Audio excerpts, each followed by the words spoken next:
All right. Well, thanks for doing this interview. And I'm Action First, and I'm here with. Travis Mullenix. Hi, I'm the voice actor for Rentarou and the 100 Girlfriends Who Really, Really, Really, Really, Really Love You. I'm just so happy to be doing this. Thank you so much for responding back to my email. And this is my first ever interview for the channel. I'll be honest, I'm a little nervous, but No worries. We're just going to talk shop. It'll be fun. yeah. And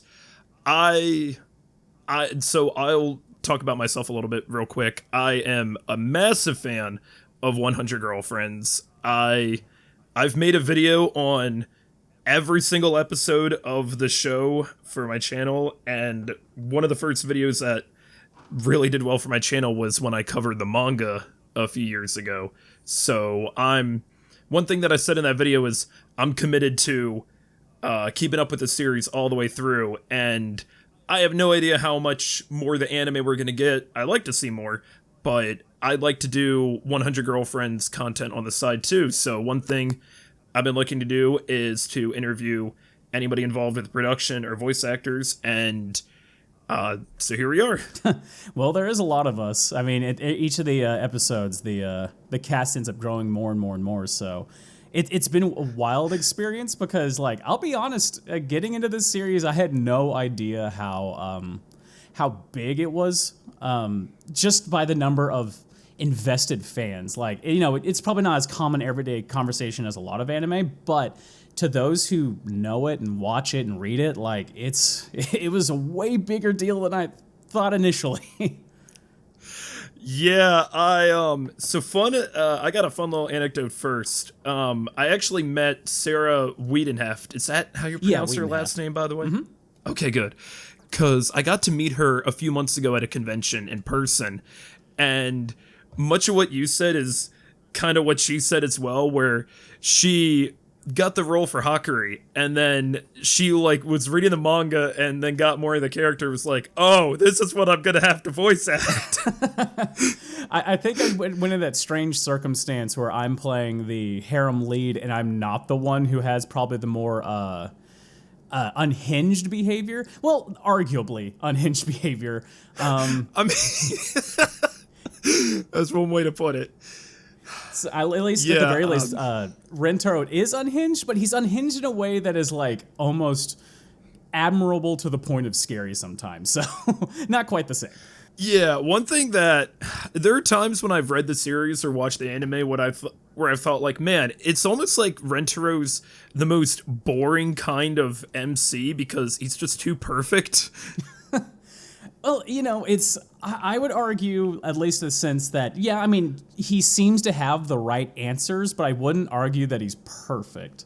It's one of those things that, like, perfection for me, especially with characterization, is like, there's no effort to their success. It's not a work in progress. For him, he's always working towards finding those things that support him. And he a lot of times he does it on accident.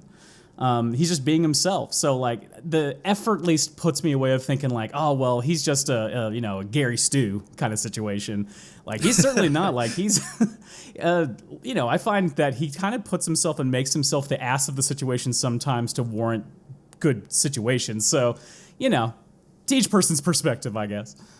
True. I should have said, I mean, that's just, like, part of my subconscious, I guess, feels that way, but I could have said it a bit better too. No worries. Yeah, like, another thing too is that it's easy to compare 100 Girlfriends to literally any other harem made, because in a way it's like it's the final boss of harems. Oh yeah. I like the switch in perspective, because a lot of people that read it talk about it this way, that a lot of harem situations is that the guy who's getting the attention is kind of the surrogate for the audience. It gives them something to latch onto, to be like, hey, that can be me, kind of situations like that. But it's a role reversal, because I feel like it's put back at him. He tends to be the one who gets that attention. So you'll see a lot of people say, like, when I first started watching it, I was super envious of Rentarou, and then as the series went along, I wanted to be one of Rentarou's girlfriends. So that's so true. It's so funny to watch, like, because a lot of the girls have their own quirks and personality, stuff like that, but I feel like it's a much more of a chemistry based, like everyone loves each other situation, as opposed to some of these harems where it's just like you question, why do these girls like this guy? I don't understand. Oh yeah. Like, I'll be completely honest. I'm a huge fan of Rent a Girlfriend, but I honestly agree with everything everybody says negative about this series. That's a good way to look at it too. It's the wish fulfillment genre is what I call it, where it's like, hey, Oh, yeah. all I have to be is be a little nice and all the girls will like me. And it's like, no, there's some work required. I think part of that is also stemming. This is just a bit of a headcanon for me. I don't have any like evidence for this, but I feel like part of that stems from, like 10, 20 years ago, where a lot of harems were visual novels. And in there, you don't always see the main character. So it's, meant to be a bit of a wish fulfillment because you're meant to fill the role of the main character. Yeah, and it's most likely where a lot of that came from. Like, well, the only thing like I make comparison is I used to, probably one of the first manga that I got into in my youth was Love Hina. So it was harem rom-com situation like that. And, I wouldn't describe the main character as someone that you could necessarily put yourself into. He does have enough character and history to be like, okay, he's his own person, but still there was a little bit of that element of like, the competitiveness. I heard someone compare harems to a sports anime, which is interesting, which is the idea that it's competition. It's competition between the girls, and it's competition between the audience of picking which girl's going to win. Exactly. So that's how a lot of them are. I like this one because, 100 Girlfriends is interesting because we know for a fact there's going to be 100 girls to pick from. I don't think there's going to be a right answer. My idea is that most likely at the end of it, there won't be a right answer. Everyone's the right answer, which I love. That's kind of like the point of it too, because even though I'm a huge fan of the harem genre in general too, I like a lot of harems.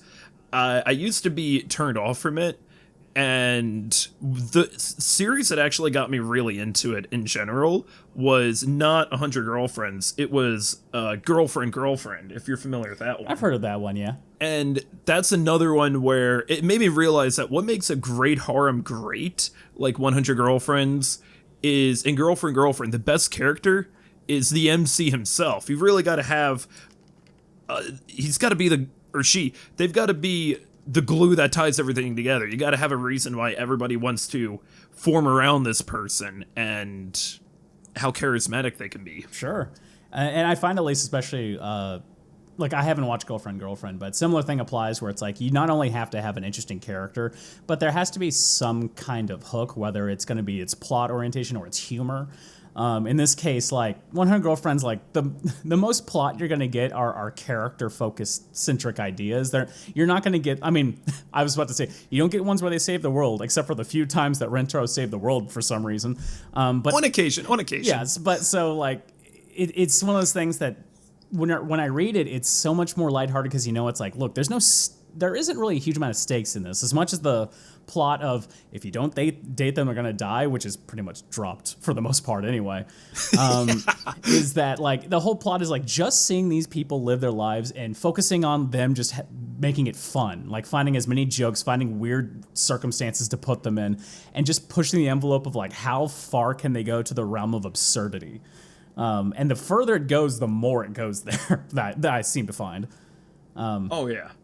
So I love that factor. Like you're not gonna necessarily get the big epic stakes of like a shonen or a drama or things like that. But you know what? It's like the idea of, as I always describe it, like, listen, people love eating a delicious, fancy meal, but sometimes you want some potato chips, and I'm totally fine with potato chips on occasion, and this definitely fits that. And the weird part is, as much as there's potato chip things, there's also episodes like episode 3, or like background stories where it's like you're talking about the characters in more like human-focused, almost sad, dramatic ways that adds something a little bit different, so the genre and the feel can feel a little bit less repetitive, I guess.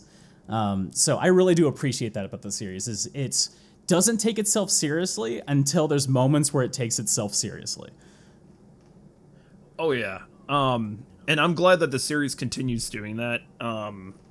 In the manga too, there's By the way, do you read the manga, or are you current with it? So when I started playing Rentarou, I didn't. Kind of my acting process, I don't really like to read ahead for situations like that. Kind of feel it in the moment. But as I went along, like, of course, curiosity got me. I kind of had to know. Plus, you know, anytime you get a character like this, the internet is very unforgiving about spoilers. As soon as I mentioned I was the character, people are already posting, you know, images of the monologue going, "You're going to do the monologue, right?" And I was like, I guess. Well, let's see.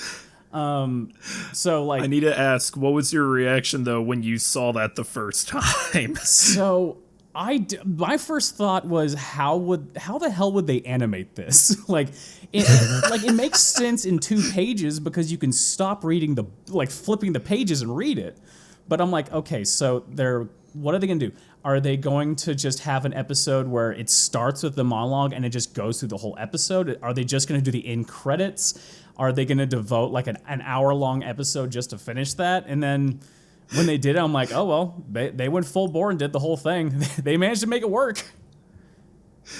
There are 2 moments in the series where I remember exactly because I read it first, where I remember exactly what I was doing. I remember my reaction to seeing them, and that was one of them. The other, and this is the other one I got to ask about, what was your reaction to the zing with Hatori? You know, when you started... No, she was, what, girlfriend number 6, I believe? Yeah. So by that point, like, the idea that they're gonna zing with that many people became obvious. And as soon as, like, a character design is interesting, I'm like, oh, this is gonna happen, I think. Let's just say, initially I'm like, okay, yeah, this series is definitely unhinged. I'm having fun doing it, but this is wild. Oh my god! Like there's a lot of, you know, not great visual ideas of that if you really think about it. But I always end up sitting there thinking like, well, you know, the most Rentarou ever does with any of his girlfriends is kiss them. Like it's so like. It's about as first base as you can get, so it's like, I'll be a little more forgiving. Plus, it's a comedy, and it's making fun of series that do that in a way. Not make fun of, at least homage. And then when, you know, we go into season 2, and Hatori is such an engine for plot that, you know, it's almost season 2 is like every situation was Hatori going, ooh, let's do this, and then it happened. She is the pusher of scenes like that, just like Kusari is, where if you have both of them in the scene, the plot will happen around them. So the more that she stuck around for that purpose, it's like, oh, she's great. She's so funny. Plus, it seems like me and Corey Pettit tend to have a habit of being these like goofy lovers a lot of times in scenes, which is always fun. So it's been a blast performing like counter to Corey / Hatori for a lot of scenes. It actually plays into the manga because despite how degenerate Hatori is, whenever you have a moment where it's just her and Rentarou, it is like the most wholesome moment of the whole series. Mm-hmm. And same can't be said about her daughter, but those can be few and far between in that regard. To answer your question, yes, I think I'm caught up at the manga at this point. I end up reading a good amount of chapters after season 2 wrapped, because I was like, heck with it. Let's just see who the rest of the cast, where they're going so far. So I know that like there's those a lot of nice chapters where it's like devoted to a date with a single girl, which I really appreciate. But I remember someone mentioning to me that's like, man, season 2 skipped a couple of chapters. This one, and this one. And I went back to read one, and one of them involved Kurumi and Hatori, and about kissing. I know which one. And I'm like, and I end up mentioning, I'm like, you know, I'm not surprised that one got skipped. Because as much because she's a degenerate, but I feel like the anime definitely tries to make it a little, you know, more yuck and lighten it up. The manga, it goes full bore. Yeah. Surprisingly, actually kind of referenced that in the episode where they're trying to get Mei's eyes to open for the first time, they have that moment where Rentarou glitches into Hatori, and a lot of people were like, oh my god, is this them foreshadowing that chapter? But they never animated it. And yeah, I'm not too surprised I skipped that one. There are two other chapters I skipped, and one of them was the solo date with Mei, but they already had one earlier that season, technically. Yeah, and it's the concept they always talk about where, like, it's very hard for people who make an episodic show to create a pacing and a story compellingness that matches what a manga will do. Because a manga, you control its pace, you turn the pages. So, like, you can take these little diversions, things like that. But when you got 12 episodes to get to a point, like, it's like, okay, how do we tell the same story with all these concepts and these great moments without removing some things that just slow things down to a halt? So exactly. I don't blame there's going to be chapters missed. And I think that happens to every anime, you know, there's no exceptions to that. But I will say, as someone who's looked at some of these pages and looking at, like, comparisons, it's like they've been pretty on bar with keeping things same. In the scenes where both of them appear, they have almost the same visual flair, the same joke structure, things like that. So they've been really accurate for the most part. And there's some anime original, like, much of episode 3 was anime original. Every scene involving Circlet love story, except for the one where Nakamakuru, you know, Rentarou says, "We will go forth together, Shizuka. We will face a few." I just rewatched that episode earlier today, by the way. It brought a tear to my eye.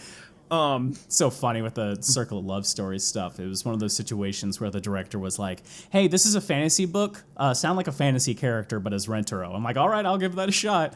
And then when did a great job. When Crunchyroll still had comments on their videos, I remember one of them going like, man, this British accent on Rentarou is terrible. And my first thought is, shit, they got me.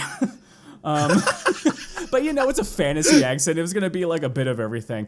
Plus, like, you know, my British accent's passable, but not great. But I just find it so funny to read that.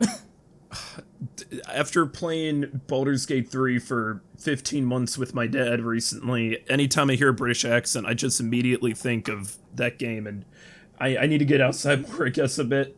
But, yeah, I remember when Crunchyroll still had comments, too, when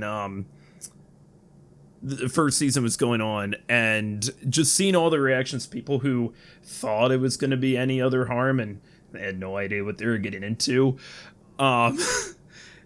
It was like that one meme, does they know? Do they know what they're getting into? Do they know what's going to come? Because the first 4 girlfriends are pretty tame, I guess you could say, and then Kusuri and then Hatori, and that leads you to understand, when you have these two, anything is possible. Yeah, and they play such a key plot mechanic, which I really appreciate. I'll be honest, like, when I got the call to being Rentarou, like, I will say my first thought is, as soon as I saw this title, I'm like, oh, this better not be another isekai, because it was just a really long title, and I'm so, you know, we end up seeing those ones where it's like, I can't believe that I'm this strong in this world with this many pretty girls, and I was like, oh no.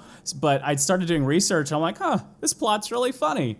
And then when I started looking up things about the announcement of the show being dubbed and things like that, and everyone was going, oh my god, freaking out, things like that, it put the nerves on immediately of, oh no, this is way bigger than I thought it was gonna be. Oh god, it's the actor's anxiety, where you end up seeing a thing like that and you're like, oh boy, I had a ton of fun doing episode 1.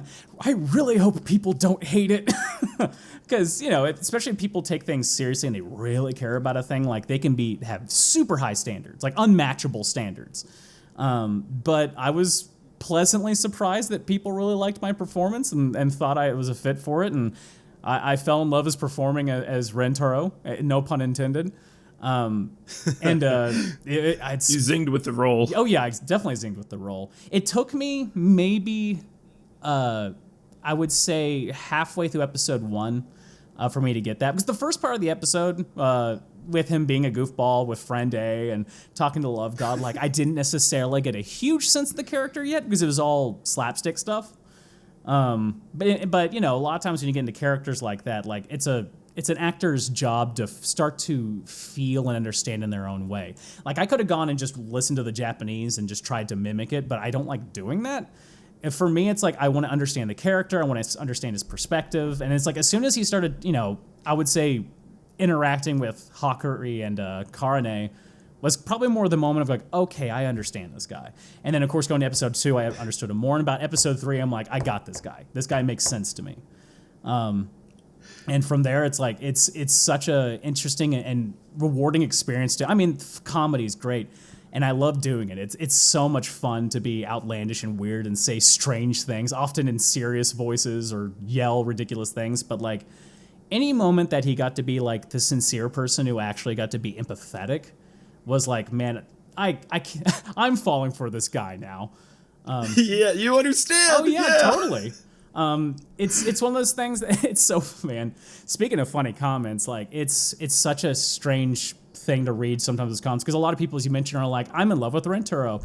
And then there was a group of the audience where it's like, I'm jealous of Rentarou. I hate his guts. Why is he getting everything and not me? There were so many Yu-Gi-Oh memes of it should have been me, not him. Me, not him. For Rentarou. So like, and then there were a couple people that were really mad that he was an empathetic person. Like they didn't like that because he's not an alpha personality by any chance. He's reflective and responsive. He listens and he gives the proper replies. So, and some people don't like that in characters. Like they don't feel like it's manly enough, but it's like, man, he's, despite all the negative things that have happened to him, he's a confident person in who he is. He's confident in the way he feels about people. He's confident in the love he has for his girls. Like that's a pretty manly feature. It's unorthodox, but it's very, he's a dude. And that's why everyone likes him. One thing I love is that 100 Girlfriends Season 1 came out the same year as Vinland Saga Season 2, and that was my first full year of making anime content. And at the end of the year, I ranked what my favorite anime of 2023 were, and I put both 100 Girlfriends and Vinland Saga Season 2 at number 1. I had them share a number 1 spot, and part of the reason why I did that is because, one, I really like both those shows, but I feel like even though most of us aren't, living in the year 1000, I think it is, in Denmark, on a farm, or most of us don't have 100 girlfriends, Thorfinn and Rentarou both can teach us how to just be so much better people in general. And I ended up, even though I was already a fan of 100 Girlfriends, just seeing it play out like that, it really helped teach me, and I'm sure many other people, just like you said, how to be a lot more empathetic and understanding to people. And in some way, I hope that a lot of people, continue on with those feelings of, like I said, just listening to other people rather than trying to tell them what you think is best. And I think that's an extremely strong attribute of Rentarou. I mean, especially with all his girls, the thing that distinctly sticks out for him is that he never asks his girls to change. He doesn't do anything to make them change. A lot of these girls that he meets are people with, their own difficulties. Sometimes it comes into expression when you talk about people like Shizuka, who can't really express themselves properly, or Ashi, same deal. Spoiler alert. And then there's some people with, I would describe them as like outwardly viewed as problematic behavior, but there's something a lot more caring and real about it. Like they could be seen as being weird, but sometimes it's like society kind of made them that way. Kind of think of that. I don't have quite all the names of all 30 plus girlfriends in my head yet. It helps when I say them a bunch in the episodes. But like, we talk about that one tall farmer girl that like is afraid of fire and things like that, where it's like she completely collapses and things like that and freaks out. But it's like, depending on situations, some people like, oh, don't freak out about those sorts of things. Or the cabaret girl who's afraid of everything that she can't kick, and so there's a lot of situations where that could be read as like these people are characters that need to evolve, because that's a story element, is you also want to push these characters to evolve and become, better versions of themselves. But Rentarou doesn't necessarily see them changing those quirky behaviors as them improving themselves. He likes that about them. So like, if anything, what he encourages is them to be happier with themselves. Which is such a positive message. Everyone has their quirks, but people forcing you to change them isn't making you a better person. People making you accepting of who you are as a person is a much better trait, and that's something that Rentarou does on like every interaction he does. Oh, I agree 100%. Like, I think the one girlfriend that made me think of, you made me think of right now too, was Momoha, where like on paper everything about her and everything she does would seem the exact opposite of Rentarou. And that was like probably the only time I could think of where he actually kind of rejected her at first.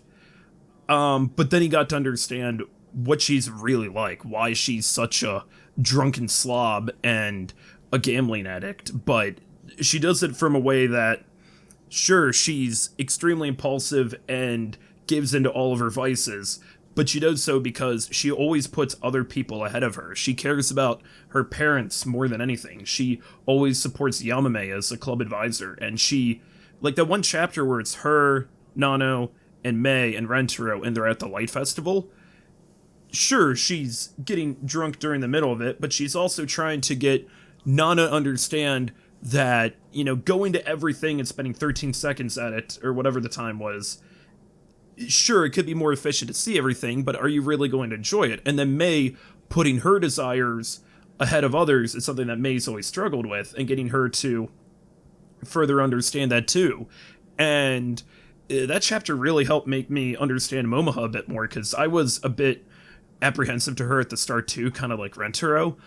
But yeah, just getting to know them better than just the first impression, and getting to understand who they really are. That's Rentarou's all about, especially that so many of his girlfriends have, I guess, conflicting personalities. Some are more outgoing, some are more indecisive, and since they're all dating the same guy, they all get to form their own bonds, their own group together.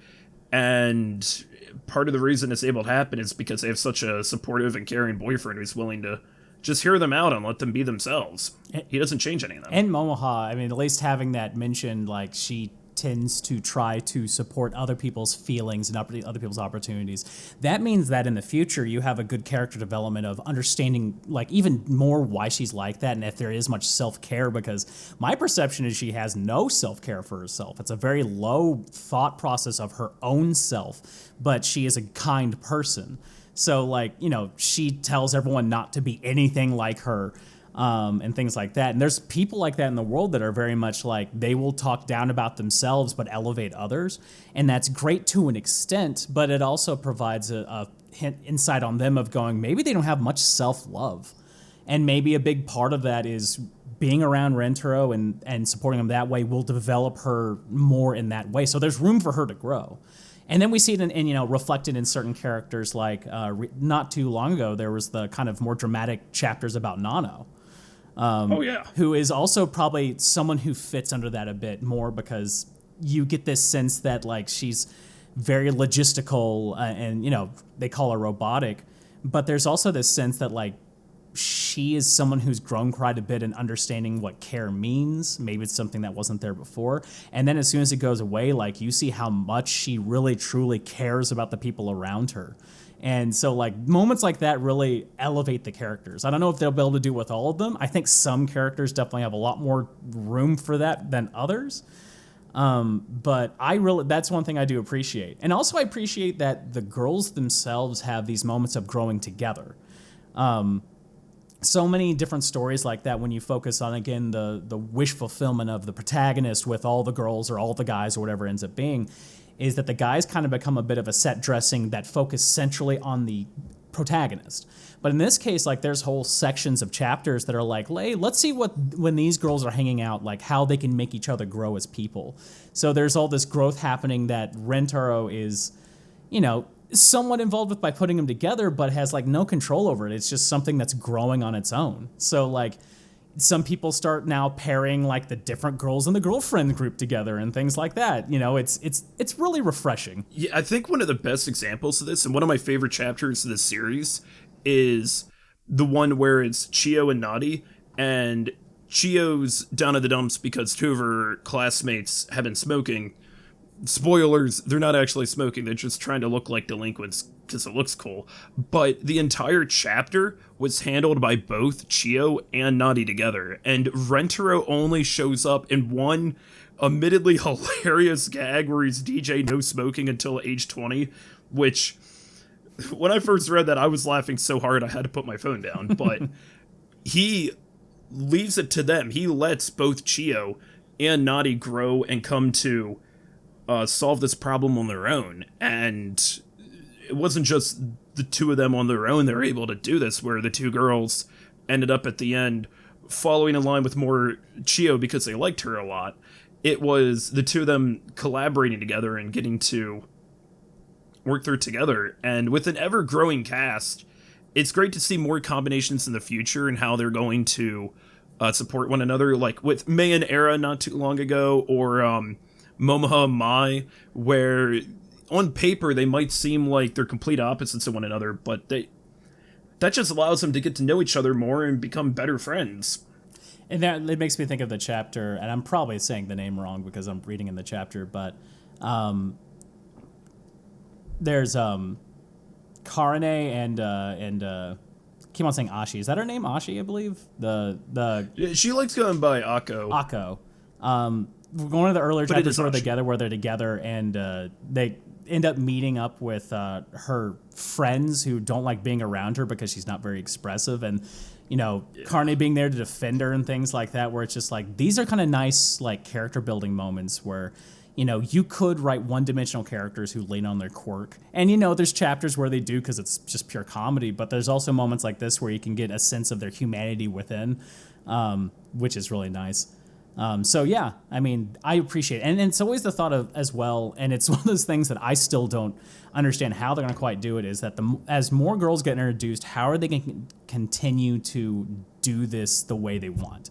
Because 30 is a lot, and what they're doing now is they're introducing more short chapters of just showing quick interactions with Rentarou, big group moments, and then dates. But like, what happens when we get to 50, when we get to 60, when we get close to that 100 number? Like, I don't know how they're going to pace this properly. It's genuinely like curious how they're going to do it, because it will be a revolutionary. No one's done anything like this before, so I wonder how they're going to do it. I was reading an interview with Nakamura, the author, and he mentioned that both him and Nozawa, the artist, they seem to have come up with the idea independent of one another, independent of one another, and they're working for the same magazine and said, why don't you guys just work on this together, if I'm getting the story correctly. And everything that Nakamura and Nozawa have put forth, they make it clear that they're in this in the long run. Like, sure, it might take another 20 years. I'll be reading 100 Girlfriends to my grandkids or whatever, but they seem committed. And there is a cool interview that Nakamura did with Aka Akasaka, the creator of Kaguya-sama and Oshinoko, because they're both really good friends with each other. I mean, girlfriend number 26, Himeka, is directly inspired by Ai Hoshino.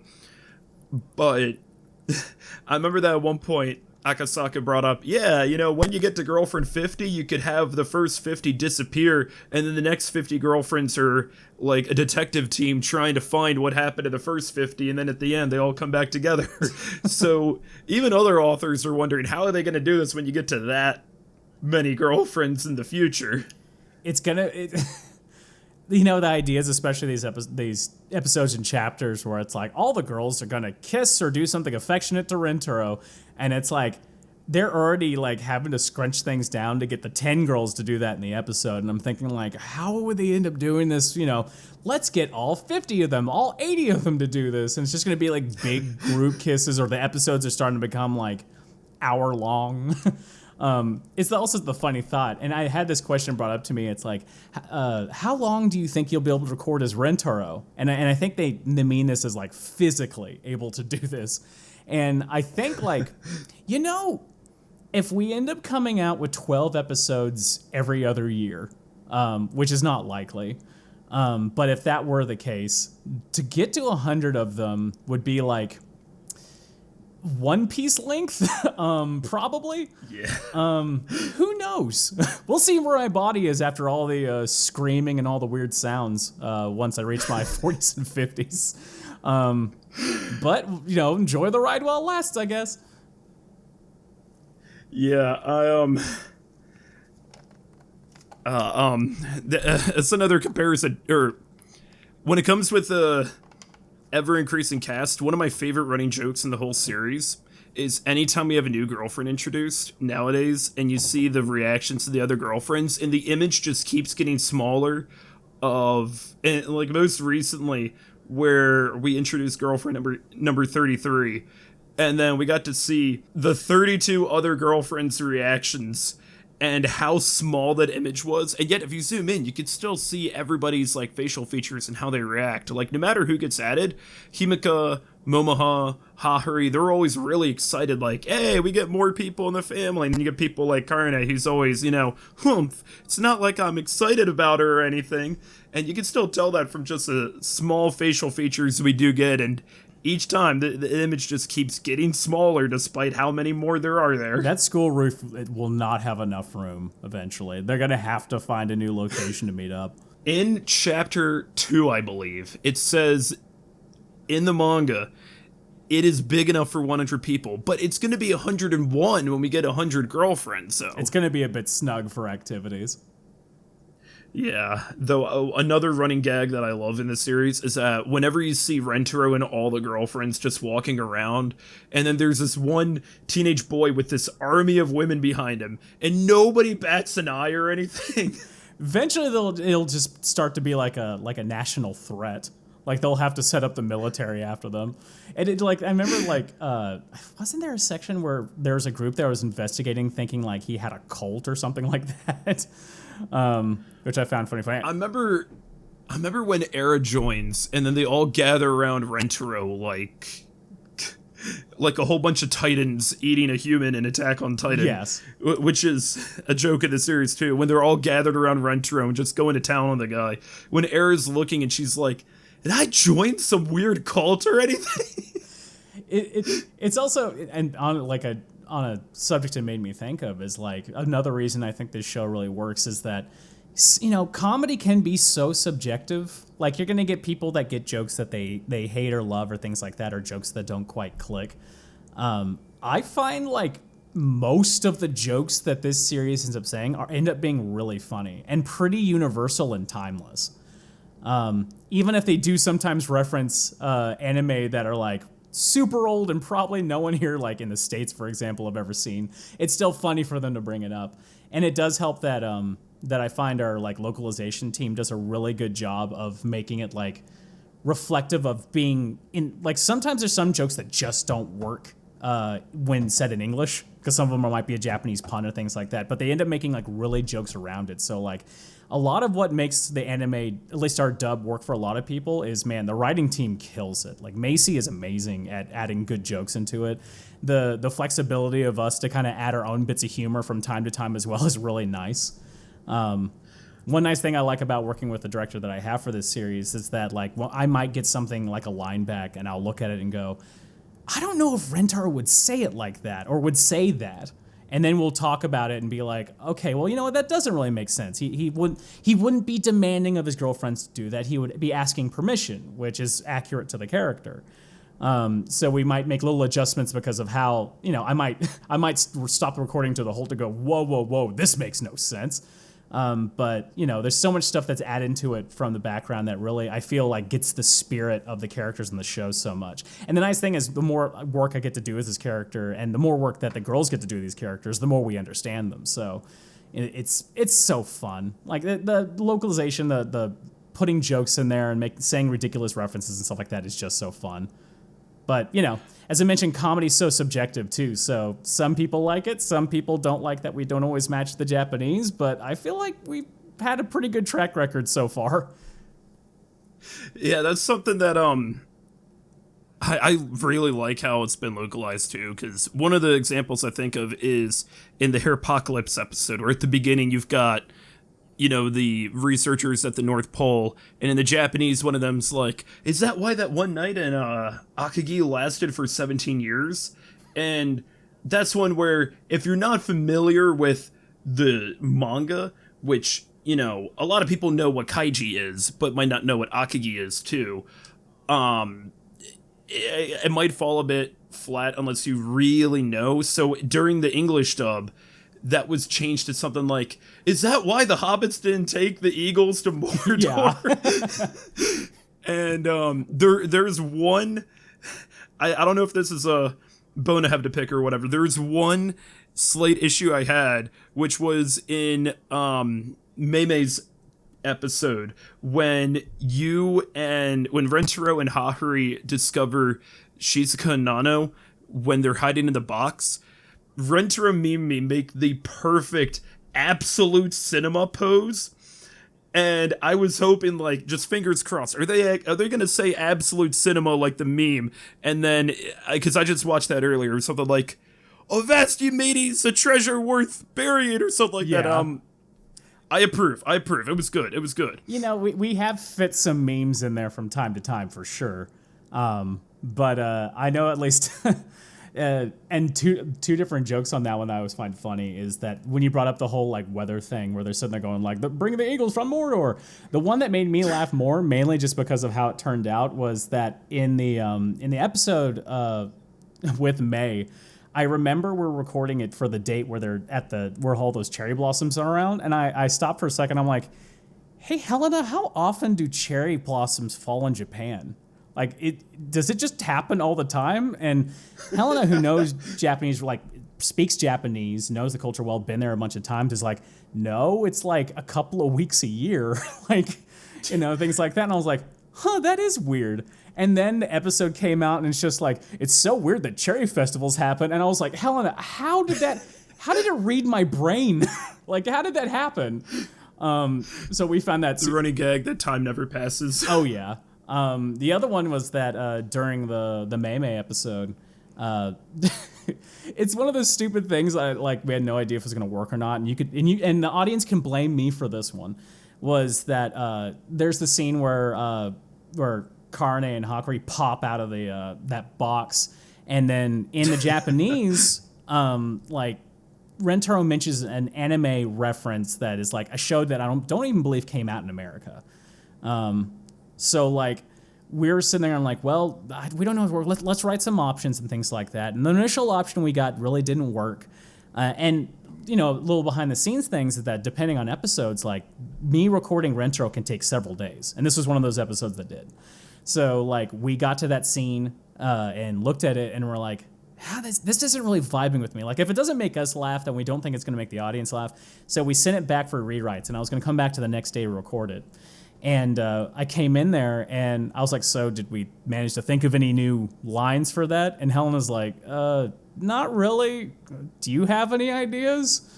And I was like, I don't know if this is going to work. It's really stupid. So I said the all around the mulberry bush, the monkey finds the girlfriends. And they're just like, okay, fine, that works. We just threw that in. And I'm like, this is so stupid. No one's going to like it. But it ended up popping. Something I've noticed. Yeah, people liked it, which I was just like, okay, cool. Something I've noticed about writing comedy, because I try to write as many jokes as I can, is that sometimes you're just throwing everything at a dartboard and hoping that some of them hit. Oh yeah. And for me, like, it's a tough thing about the translation from Japanese humor to English, I find, and I think it's mainly just the Japanese comedy style and unfortunately, like Karne has to do this a lot, is something funny happens, and then the straight character has to say like exactly what it is, where she's running away and stuff like that, freaking out. And there's so many of those moments like that where I'm like, Helena, I don't know how to do this in a funny way. Just stating what it is not funny to me. So that's why I think that Karn and Hakari being introduced as the first two is so important, because they basically are their own Manzai theater, the two of them. Oh yeah, for sure. So like some of those is like we state what it is, but we still feel like we can fit some kind of joke in it. And a lot of those ones people end up liking. I think people started freaking out that Kurumi said mustard on the beat, bro, and things like that. I remember that one. I remember because that was the line in that was how it's translated in the subtitles. And then when that episode came out, I was howling. Oh yeah. And sometimes we don't always follow the sublines we get, because the subline is written by a different team. So like one of them, for example, was episode 1 when Love God was kind of introducing the series, and I forget what the term of it, but it was like an inexcusable amount of bitches or something like that. Like it was. Oh, I remember that. And like I remember both Hell and I read that, and it's like that doesn't seem appropriate. Rentarou wouldn't call his girls bitches. They're not bitches. Like it's so like we have to change it. It doesn't like work in our brains and whatever. I mean, as I mentioned, like some people don't always like how we change things too much, but I feel like as long as the spirit's correct and it still works, then it's good. But that's just my viewpoint. Yeah, I remember when I think that was the first episode of season 2 when that happened, and the subtitles, and I did like a triple take, like. Is that really what the Love God should say? I can't remember what it was changed to in the English dub, but it's like an all-you-can-eat girlfriend buffet or something like that. That's right, yeah. There is one line in the localization from the first episode that I still think back to. Like, every time I think back to it, it cracks me up. And that is when you and the Love God are talking in the very first episode, when you're like, ugh, a date, huh? I could really chow down, something like that. Yeah, it was the one where the subs put a Chick-fil-A joke, which was like really like. The thing is, like, we don't always get the notes back from that, and the translation team, I'm sure, thinks they thought of a good joke and put it in, but like it doesn't always land. It's the same thing with any joke, like some land, some don't.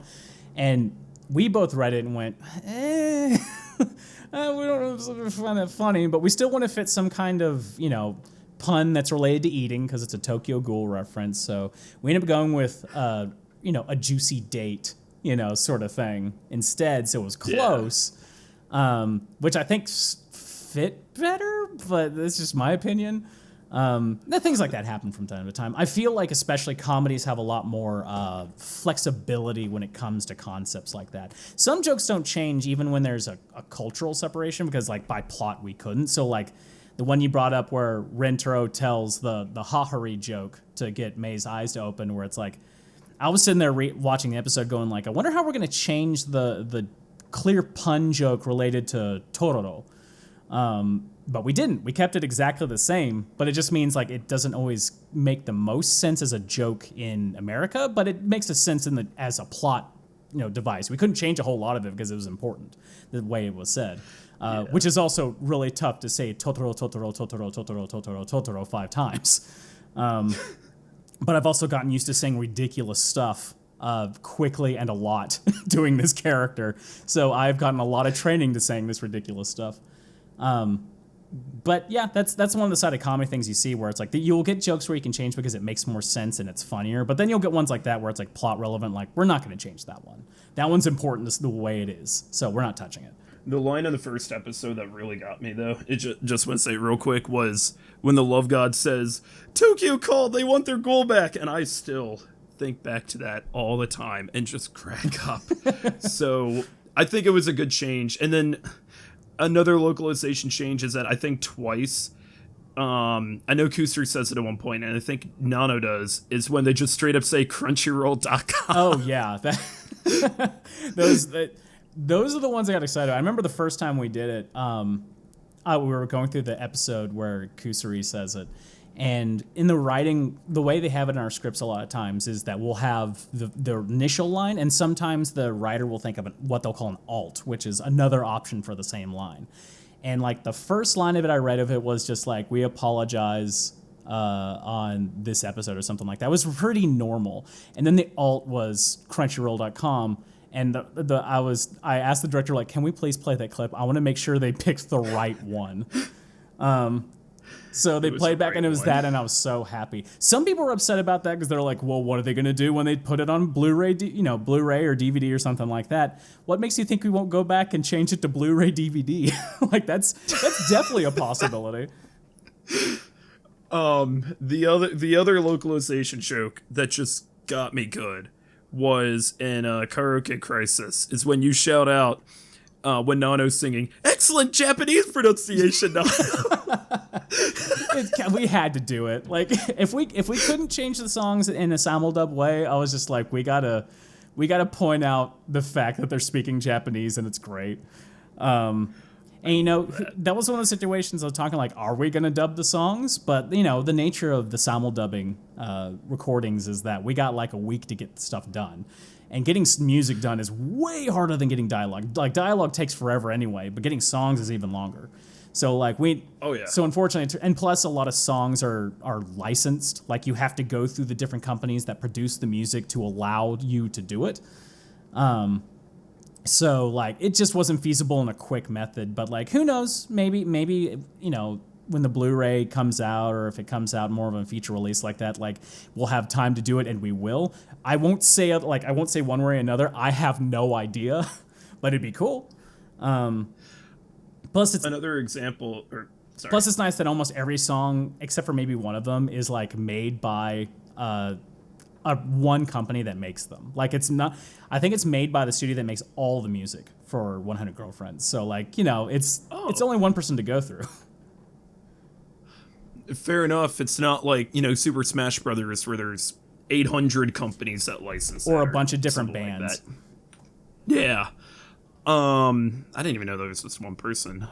But like I'm not surprised that in most dubs they can't redo the singing, because like in ReZero Season 3 and the first episode, I don't know if you've seen ReZero, but at one point Subaru just starts rapping in tune with this bard, and in the episode for the English dub they kept in the Japanese original of that, but then Sean Chiplock, who voices Subaru, on Twitter later on, he went on and he just dubbed the whole rap verse itself just in his own way, just to see like, hey, if I did voice it, here's how it'd be. So I'm sure a lot of people asked for it. I mean, that's what happened with the monologue thing, is that when it didn't come out like when people expected, I had a lot of people being like, they didn't do it. And so I just said, hey, if they don't do it in the season, I will record it on my own just to appease you guys. So like, you probably got a lot of messages going like, oh, they got rid of the rap, and Sean's just like, well, we'll see about that. Not if I have anything to say about it. Yeah. Did you have a favorite episode?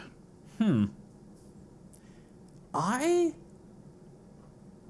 think the one that kind of balances everything that I like about the series, I really like the swimsuit episode. Because it is a good balance of really good comedy, and it's also those moments that display an element of sweetness and some sort of like character growth. So it kind of ticks all the boxes in that way. I really liked episode 3 of season 1, introducing Shizuka, because it basically said, hey, whatever perceptions you have about 100 Girlfriends is wrong, because we can do this too. Let me think. The Foo Fight episode was great. I really liked. I like ones where they end up bringing just all the girls in for things like that. It's always a lot of fun. Let me think more on season 2. With the swimsuit episode, I remember that when it first came out, the normal narrator for 100 Girlfriends was, I think, sick that week, so they had the narrator for Kaguya-sama come in, and at one point he says, what happened to the original narrator? Yeah. That was one of those things that, we knew it was going to be gone for that period, and we have that 1 week to record it, so in that case, they got Ian Sinclair to come in and do that. That's right. Which is great, because I love Kaguya-sama. That was a great series themselves. I actually helped with with some of the audio engineering in season 1, which was fun.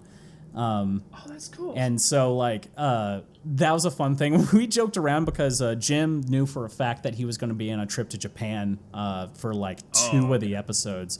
So we were joking around being like, wouldn't it be super funny if we brought in the narrator for One Piece just to be in an episode out of nowhere? It would have been so funny.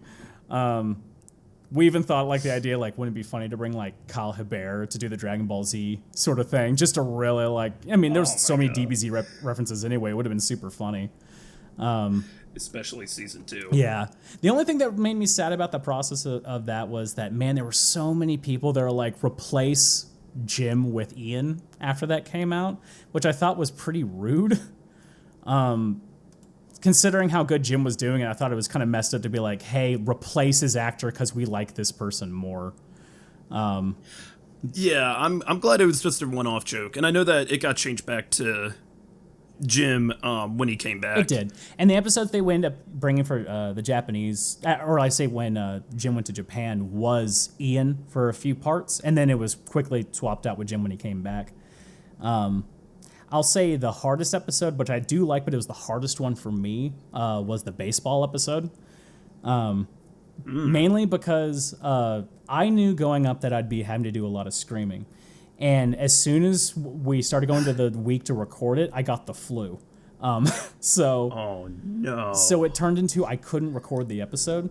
The episode itself, like, I was bedridden sick, so, like, I couldn't scream, I could barely talk. And I was thinking I would get the treatment where we'd get someone else to record for me, which was the discussion that I had with the producer and things like that, where it's like, just recover, we'll find someone to temporarily fill in for you for this episode. They were kind enough that when the episode came around that they were going to wait for me. That's why the episode was delayed. But a little behind the scenes thing was that my replacement, because they did actually record someone to be my replacement in that episode and decided to delay it to wait for me anyway. My replacement was Justin Briner.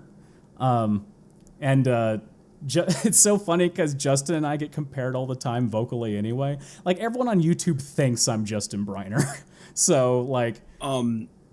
who does he voice again? Deku in My Hero Academia. Okay, and, I see it. Like, I see so it. I see. We have very similar vocal ranges, and everyone on YouTube thinks I'm Justin Briner anyway. And so just the humor of it. And so I'm one of the few people that heard Justin Briner playing Rentarou. It was rather funny.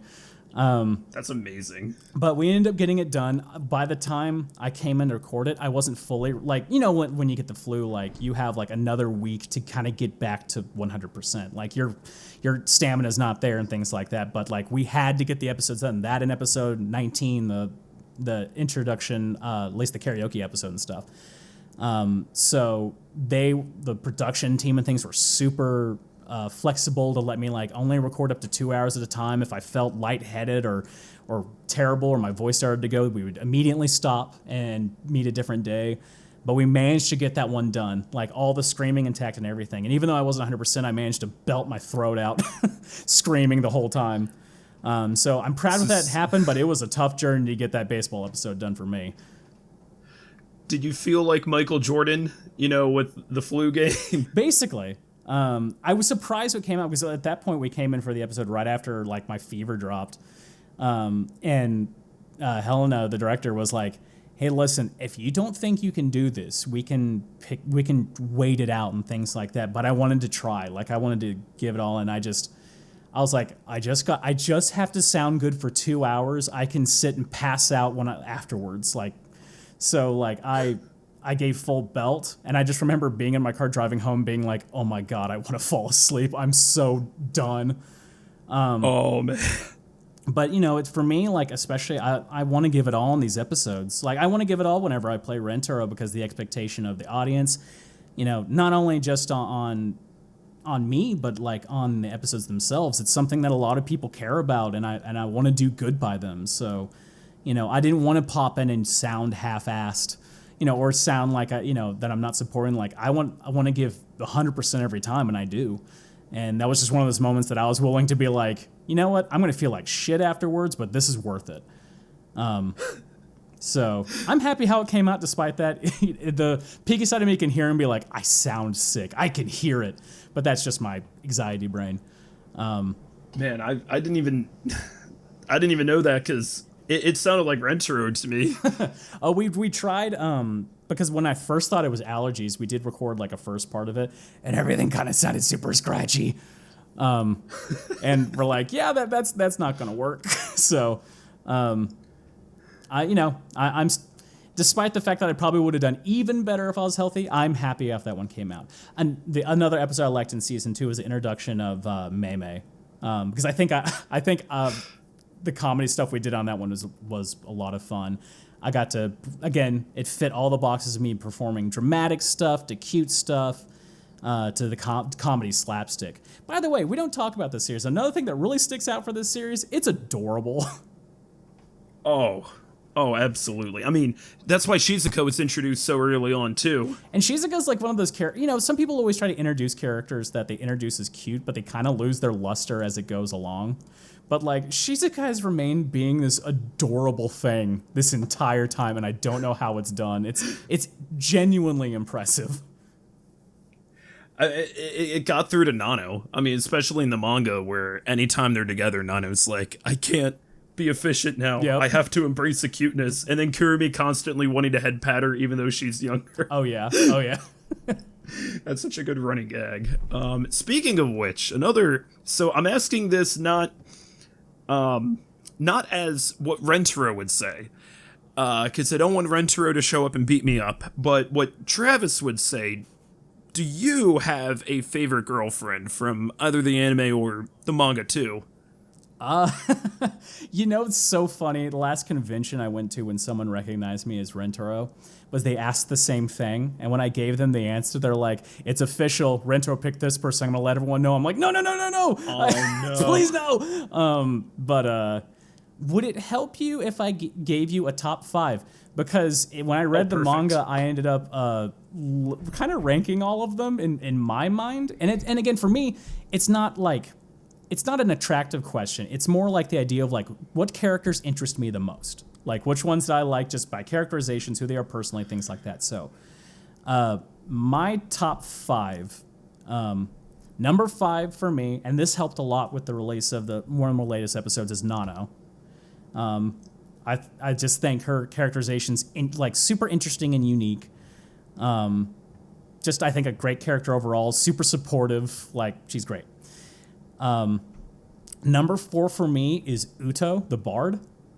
Nice. I love that character. It's just so fun and different, and just I love how she's not that good at being a bard either, which makes it even better. No. It's like the half the things she says is just pure bullshit, and she can't even play her instruments or sing properly. It's so fun. It's such a good comedy thing. I just love it.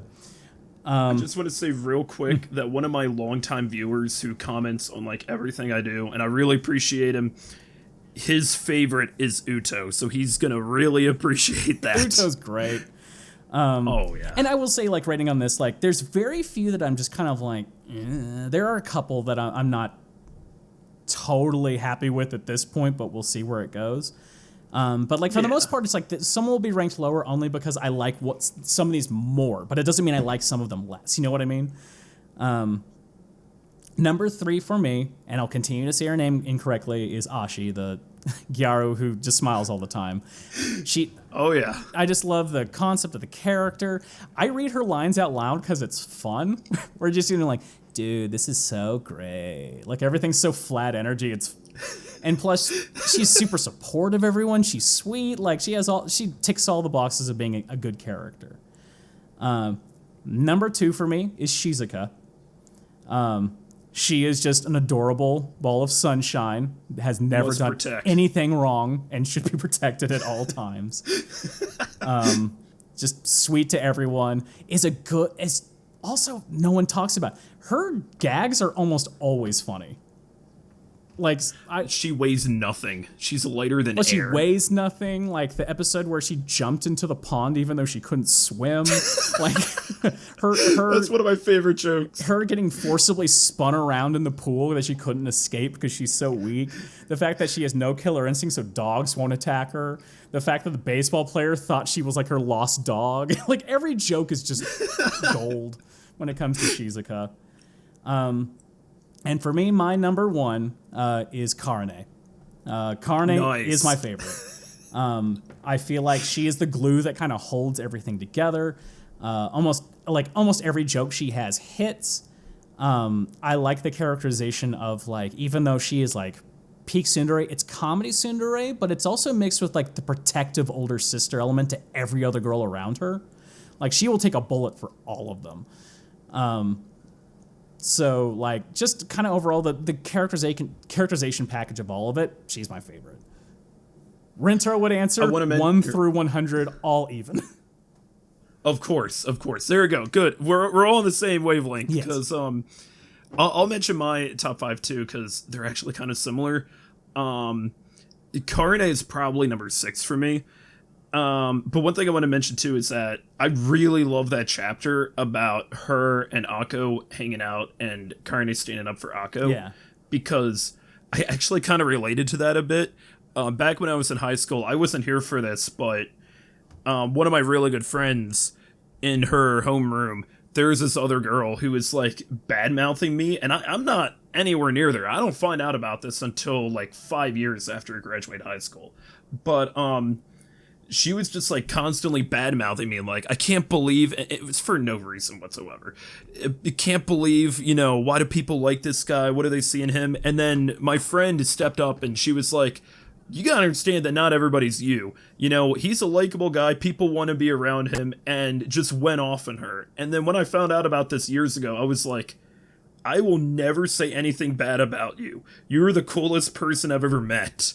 And when I read that chapter for Akko and Karne, it just made me think about, like, I love having the girls stand up for one another, because I feel like in anime especially, you just don't see enough of, girls just being friends and just hanging out, especially when it comes to rom-coms. Oh, yeah. And that's one thing I love about 100 Girlfriends, is that so many of the chapters are just the girls just being friends. And I like to see really supportive, healthy relationships and friendships too. And Karne, in a way, really did remind me of my one friend who, when I wasn't even there, when I didn't even find out about it for years later, stood up for me just because she was a good friend of mine. And I've always appreciated that about her, and something I appreciate a lot about what Karne is willing to do. It's a very human response for people you care about, and it shows what a good person Karne is. Oh, yeah. But, so my top 5, I'd probably say Akko's number 5, too. I just love how supportive she is. And, like, when Sue was introduced, that was actually the most recent chapter in the manga when I caught up to it, was Sue's introduction. And I wasn't too sure about, like, we've got a girl who's really into numbers, that's it. But then when Karne started hanging out with her and got to support her and be like, hey, let's be friends, I'm like, you're cool. Yeah. You're cool. It's all the positive energy of someone who's, like, actually a very kind person behind it all, very outgoing, and as just ends up getting along with everyone she's around. Like, she's immediately just charismatic. Oh, yeah. Number 4 for me would be Nano 2. Her introduction to the series is one of my favorite parts of all 100 Girlfriends, and especially with the manga, the recent arc that just happened with her. Perfection. Number 3, and it's gonna seem kind of surprising. The most recent girlfriend introduced might already be in my top 3 already. Number 33, Kimari. Yeah, I don't know how to feel about her yet. She's I'll put it as there hasn't been enough for her yet. This is a little weird. We'll see where it goes. True, it can be a bit weird, but her characterization and just like how she follows the rules so strictly, but has always wanted to break away from that subjectively, that just hit me pretty hard. I related to her a lot in a way. But I mean, we've only had her for 3 chapters, so I'm looking to see what happens next. Hopefully it's a good amount. She could be in my, she tentatively in my top 3. And then number 2 was probably Meru for me. Like, I immediately, when she was introduced, I was like, you're an incredible human being. And how she sees nothing but despair and the darkness of humanity, but wants to do everything she can to fight against it and bring happiness to the world for those who still believe in it. Like, we all could use some Meru in our lives. I will say, like, there was a run of it where, like, right now, a lot of the newer girls, and this is just how it's always going to be, is, like, kind of on a wait-and-see period for me. But, yeah, Meru was one of the ones that I really made a good impression on me of being like, I love this characterization of someone that's absorbed by pure nihilism, but instead of using it to take other people down, she wants to support other people and bring them up. Is such a positive message for that kind of thing. She's most likely always gonna feel the way she is, but she's always gonna do what she can to make sure everyone else around her is happy. And I'm like, that's such a good character choice. Exactly. And then number 1 for me it's Shizuka. Can't argue. Can't, no. If anyone hates Shizuka, like, they're not good people. Like, oh my god. I will say, since you did mention a number 6, I will say within my 6, it's actually kind of tied because they keep on switching places. For me, is Yamame, Farm Girl, and Iku. Good. They're classmates too. Yeah. I'm really glad we had a chapter between the two of them, and then Hasaha, the Scooby-Doo. I like to refer to her as. They're just so likable. Like, if you're friends with Iku in real life, that might be a bit difficult because she'd constantly probably do things that would cause her to be under stress just because it's how she is. But, like, Yamame is, like, the most wholesome, sweetest person. Who wouldn't want to be friends with Yamame? Well, and we also talk about relating to, like you're mentioning a lot of the characters that you like are ones you can relate to in certain ways. For me, I relate to elements of Yamame because, like, might not sound like it, but I'm like 6.5 feet tall. So you're 2 meters. I am 2 meters. And so, like, a lot of the perceptions of tall people and things like that can be a little bit skewed. And so, like, I can relate often to how I'm a 2 meter tall person who loves animals, so I could immediately relate to Yamame. Hey, speaking of which, so I was doing more research on you before this, and I saw on your Twitter that you were posting about how much you like aquariums, and you had an image of whale sharks. Have you seen whale sharks before? Not in person, but I know that there is the aquarium in Osaka that has it's like one of the world's largest aquariums that does have whale sharks. I have been scuba diving. We didn't see that. I remember. Oh, nice. I have seen. I mean, it was in a reef area, so I saw reef sharks. I saw a sea turtle. Saw some large things, but nothing that big. I've done scuba a few times, only in a pool. I'd like to. My sister's diver certified a while ago.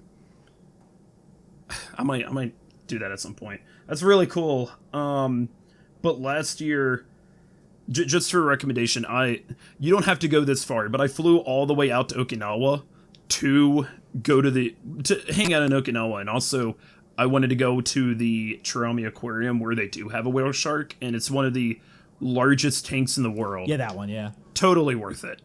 Yeah, I'd love to go to Japan, even though, as I mentioned, my height might be an issue for a lot of spaces, but because a lot of things are pretty compact there. But yeah, similar reasons. I'd love to be able to check out that aquarium and just love to kind of immerse myself in the culture. Plus, it's neat to be able to say, like, hey, they opened up cafes and things like that based on characters you played. I want to buy a parfait of a character I voiced. I think that'd be neat. Jim got to actually go to the Maid Cafe for 100 Girlfriends when he was there. Which was super cool. I think he ended up signing something and ended up putting it on the wall. But I'm like, I wonder how people would react if this giant dude walked in and be like, hey, I voice a teenager. Like, I don't know how they would react. Hey, maybe my Michael Jordan comparison was more accurate than I thought. Yeah, maybe. Yeah, I saw that last year they had the 100 Girlfriends exhibit, and it started like a week after I came back from my trip then, so I barely missed it. I mean, if the question comes up that they're going to have a season 3 or 4, things like that, I mean, they're still releasing merch and stuff around the show. I feel like it's popular enough and there's enough stuff coming out that, like, season 3 has got to happen at some point, right? They just passed, like, 2.3 million manga volumes sold, I think. And, I mean, like, look, I'm willing to fund it as much as I can on my own, too. I'm here for the series all the way through, like, however long it takes, you know, even if I'm still making videos in my 60s, I'm down for it. I want to keep covering this series because there's the potential is just so there. Now, I feel like if there's because you mentioned, like, the idea of there being kind of a wall to get through once we got to Kusuri and Hahari. How tall that wall is going to be when we have to go through Chiyo and Nanashiko? Chiyo's going to be the beginning of season 3. Yep. That's going to be how it begins. Mm-hmm. And I mentioned that in my season 2 review where I didn't say, like, why, because there are probably, like, 3 reasons why she might... 3 very understandable reasons why she might rub people the wrong way. But I'm like, look, give her a chance. She's got more character development than arguably anybody in the series except for maybe Hahari. And just keep on with it, because Chiyo has some of the funniest jokes in the series too. Like when she gets Nano to start glitching out when she shows her the angels. That got me. That's probably my favorite joke in the whole series. I just really wish like the cousin thing's one thing because I'm like, okay, that's the anime does that, even though it's gross. Anime does it. So the joke is there. Yeah. They didn't have to make her 12. Like, I know. They didn't have to go that far. They could have made her, 1 year younger, like, and even people would have problems because people were complaining that Kurumi was 1 year younger than Rentarou, and even though it's like, they're only 1 grade apart. Like, they even go to the same school. He's a 10th grader. It's not just that she's 12, it's that there's one line, too, that I think in the same chapter where he's like, a girl who is just out of elementary school. And I'm like, it's a good thing you're only 15, 16, Rentarou, because, yeah. So I feel like a lot of that is me having to go, like, once we get to that coming out, I'm going to have to be like, oh boy, listen, this is just a comedy. Don't take it too seriously. I feel you there. So, do you have favorite episode, favorite girlfriends? Do you have a favorite chapter of the manga that hasn't been adapted yet? Can I pick a comedy one and a drama one, actually? Oh, sure. And recently, just because it made me laugh, there's a chapter where I think everyone is just talking and reminiscing about memories with Rentarou. And the new girlfriend who shows up, who's likes being in crowds, randomly pops up in the background, and everyone kind of stops and panics and goes, "Wait, do we know this person?" And just continue going because it's like we kind of lost count on the girlfriend. Wait, who is this? Never mind. So all those panels where she would just pop up, because even me, and it's so meta, me outside of it going, "Wait a minute, who is this?" was popping in my head, and then just the joke hitting at the end of being like, wait, I thought you knew her. I just thought that was such a good chapter-long joke that I really liked that chapter. When I read that, I kept going back to the previous chapters, like, did I miss something? Am I going crazy? Yeah. Did something happen in one of the extras? I went to the volume extras, and I'm like, no, there's something here. Who is this? And then at the end when Rentarou shows up, and he says, who are you? And every one of the girlfriends says, I knew it! Yeah, it's one of the recent chapters of memory that really cracked me up. I will say, favorite segment, because, I mean, this is multiple chapters, but the chapters when Shizuka's mom takes her phone away from her and that whole drama going into that, it's just so good. Like, especially as a Shizuka fan, like, getting to be able to go that, and just also watching, like, Rentarou stick up for her in front of the mom, and then, like, just, it's all so good. Like, it's one of those ones I sent some of the screenshots to Shizuka's voice actress, being like, I want to animate this so bad so we can voice this. Because it would be nice drama between me, Sarah Ragsdale, and the voice of Videl from Dragon Ball Z going back and forth being mean to each other for the most part. But it's such a good moment for Shizuka. It's such a good moment on reflectiveness on communication issues. That's another thing I relate to Shizuka with. I have my own communication disorder that I grew up with as a kid. You never get rid of it. You always still have it. Yeah. So like I can relate to that to a certain extent. So like seeing to be able to, stick with her of being like, and again, what I brought up earlier, it's not about changing someone. It's about people finding confidence in who they are, imperfections included. And so much of that was included in that story. The dialogue didn't feel forced. It felt like it all made sense on each person's point. Like at a certain point, I couldn't even be, like as much as I was mad at the mom for, how could we not be mad at her when she hit her freaking daughter? But things she was saying in the debate made sense from her perspective. I couldn't 100% see her as the villain in the argument. Like she was correct about certain things. She was just also very wrong about a lot of it. But like it really dragged me into the drama of it. I like how they do drama. It's very human drama and it's well written. So I liked that section a lot. It's the most grounded part of the manga, and that's part of the reason why I like Shizuka so much too, is because like growing up, I did speech classes all the way through middle school. Hey, same. I still have a bit of a lisp. I stutter on occasion, but like I needed to. It took me so much longer for whatever reason to just be able to speak normally like everybody else around me, and I didn't fully realize that, honestly, until I got to high school. Actually, when I wasn't taking them anymore, and I realized how effective those classes were, because I was, the people around me, my parents and my teachers, they took me seriously, and they were willing to support me on that, in comparison to Shizuka, where she was bullied for it, and her mother chastised her for it, and I'm like, that, in a way, if I had a much different upbringing, I could have been a similar way to Shizuka too, so... Yeah, I latched onto that a lot. I've grown up with auditory dyslexia, or basically auditory processing disorder. So, like, it's points where like doctors would say like, we're not sure if he'll ever talk normally, and his hearing will be impaired because he has a hard time understanding people. It's hard for concepts for people to understand what auditory processing is, but that's why I describe it as dyslexia. There are points where people can say things and it makes no sense to me. I could say whole sentences and not attach meaning to words, if that makes sense. Like my brain won't do it. And as growing up as a kid, it was an issue where it's like you wouldn't hear people call out to you. You would say things and then go back and be like, wait, what did I say? Like it's a problem with the speech pattern and things like that. And I went through speech therapy.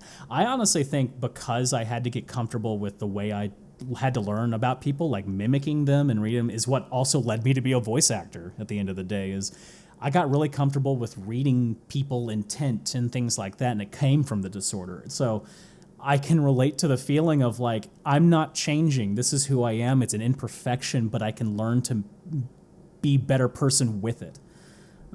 So like sometimes you end up looking at characters and reflecting them in certain ways, and I will say communication issues and having a boyfriend show up and being like, hey, it's difficult for us to communicate, but I would never ask you to change. I just want to try to improve your life so you can talk to people and be happy. It's just like, that's why people cry when they get to that episode, because man, that is just about the most romantic, sweet thing you could possibly do for someone like that. So like, oh yeah, there's a clear reason why Shizuka is as popular as she is. That's an incredible story. And you would never expect a voice actor to, go through something like that, but I mean, it's never stopped. I still have it. Like, you don't cure like brain disorders like that. They always exist. I've just gotten all the training and things like that have gotten me better at learning how to work with it, So, if people listening out there want to do things like voice act characters and things like that, and they can't feel like they can do it because of something like that, don't give up on it. Like, it's one of those things that you're always gonna have something of a hindrance that makes it harder for you. But that just means when you earn those opportunities, you earn them twice over. So, like, if it's something you want to do and it's like really want to focus on it, work on it the best you can. Like, it's possible. Like, if I'm any indication, it's possible. I really appreciate you said that. That's some really great advice. But yes, talking about this comedy series as I get to something serious. Well, actually, speaking of comedy series, so I wanted to ask about some of your other roles too. So I really loved your performance as Roy from Kamikatsu. Oh boy. Talk about an opposite character. I know. And what's funny is that have you ever got in contact with anybody from the Japanese production side of 100 Girlfriends? No. I mean, I've followed them on Twitter, like some of the people on there, but I've never really talked to them at all. I know that people from a couple people from Kamikatsu have responded on stuff that I've done before. Nice. One of my favorite things about you voicing Rentarou is that Wataru Kato, who voices him in the Japanese dub, he played Toka Scott from The Legendary Hero is Dead, and you played Roy. And Toka from The Legendary Hero is Dead and Roy from Kamikatsu are both the complete opposite of Rentarou in every way. And both of the voice actors got to play a character who was not Rentarou before doing Rentarou. I love that. Well, I think, the nice thing is that, as much as the Kamikatsu is the series that it is, and Roy's the character what he is, I had so much fun playing him. He was just so ridiculous and fun and things like that. So, I can't hate in that. But also, me doing that character, for some people, was the confidence push for a lot of people to be like, hey, this guy can really outperform when it comes to comedy. So, it put eyes on people being like, oh, he's really funny and he knows how to sound. So opportunities popped up that way. I could say me doing Kamikatsu, people in the building still talk about Kamikatsu. I've been in sessions where it's had nothing to do with it, and someone will go, hey, I need to show you the tractor scene. And they'll pull it up for a director who's never seen it before. And I'm like, every time I see it, I'm like, I'll never do anything funnier than that. That is peak comedy. I was watching that earlier today multiple times. Woohoo! But yeah, it's it's one of those things, especially after I got that, people started figuring I can do comedy, and then which led to Helena giving me a minor role of a goofy character in a show called My Tiny Senpai. It was for a single episode, and it was basically me and Corey Pettit doing these ridiculous lovebirds in an office scene. So it was we were being ultra goofy, and I remember particularly Helena being like, man, you know how to sound really funny, shamelessly funny, you just kind of give into it, which is sometimes hard for actors. For me, I find a good comedy trick for people is to, sometimes you gotta sound a little ridiculous and pathetic. Sometimes it's such a funny thing to do, and giving into those goofier impulses is sometimes hard for actors to do, but I find it so fun. And that was a part of what led to me getting Rentarou, is that Helena listened to that and went, oh, he's really funny, has a great youthful voice, and is willing to commit. So that's what got me the opportunity to be that. So in a way, I can say indirectly that voicing Roy led to that. Also, a little factoid. This is not the first anime that I recorded that both me and Wataru played the same character.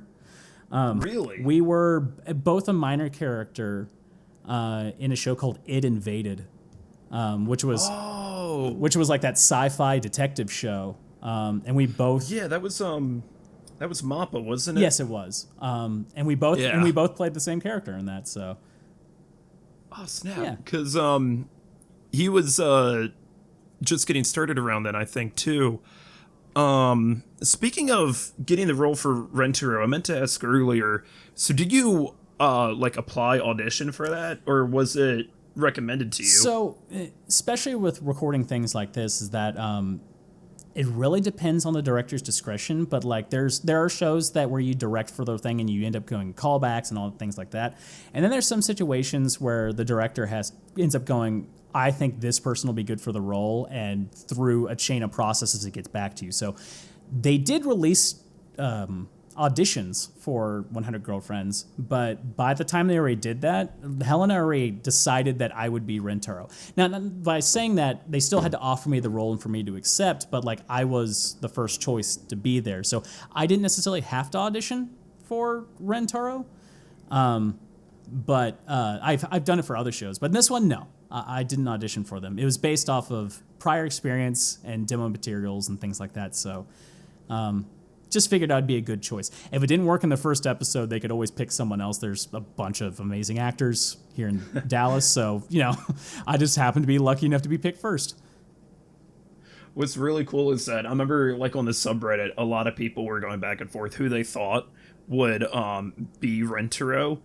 And I've got this mental image of, like, the production side of things is kind of like during a draft where Crunchyroll will be like, and with the first overall pick for 100 Girlfriends, Crunchyroll selects Travis Mullenix for Rentarou. Did big some sort of big auditorium sort of thing. That would be embarrassing.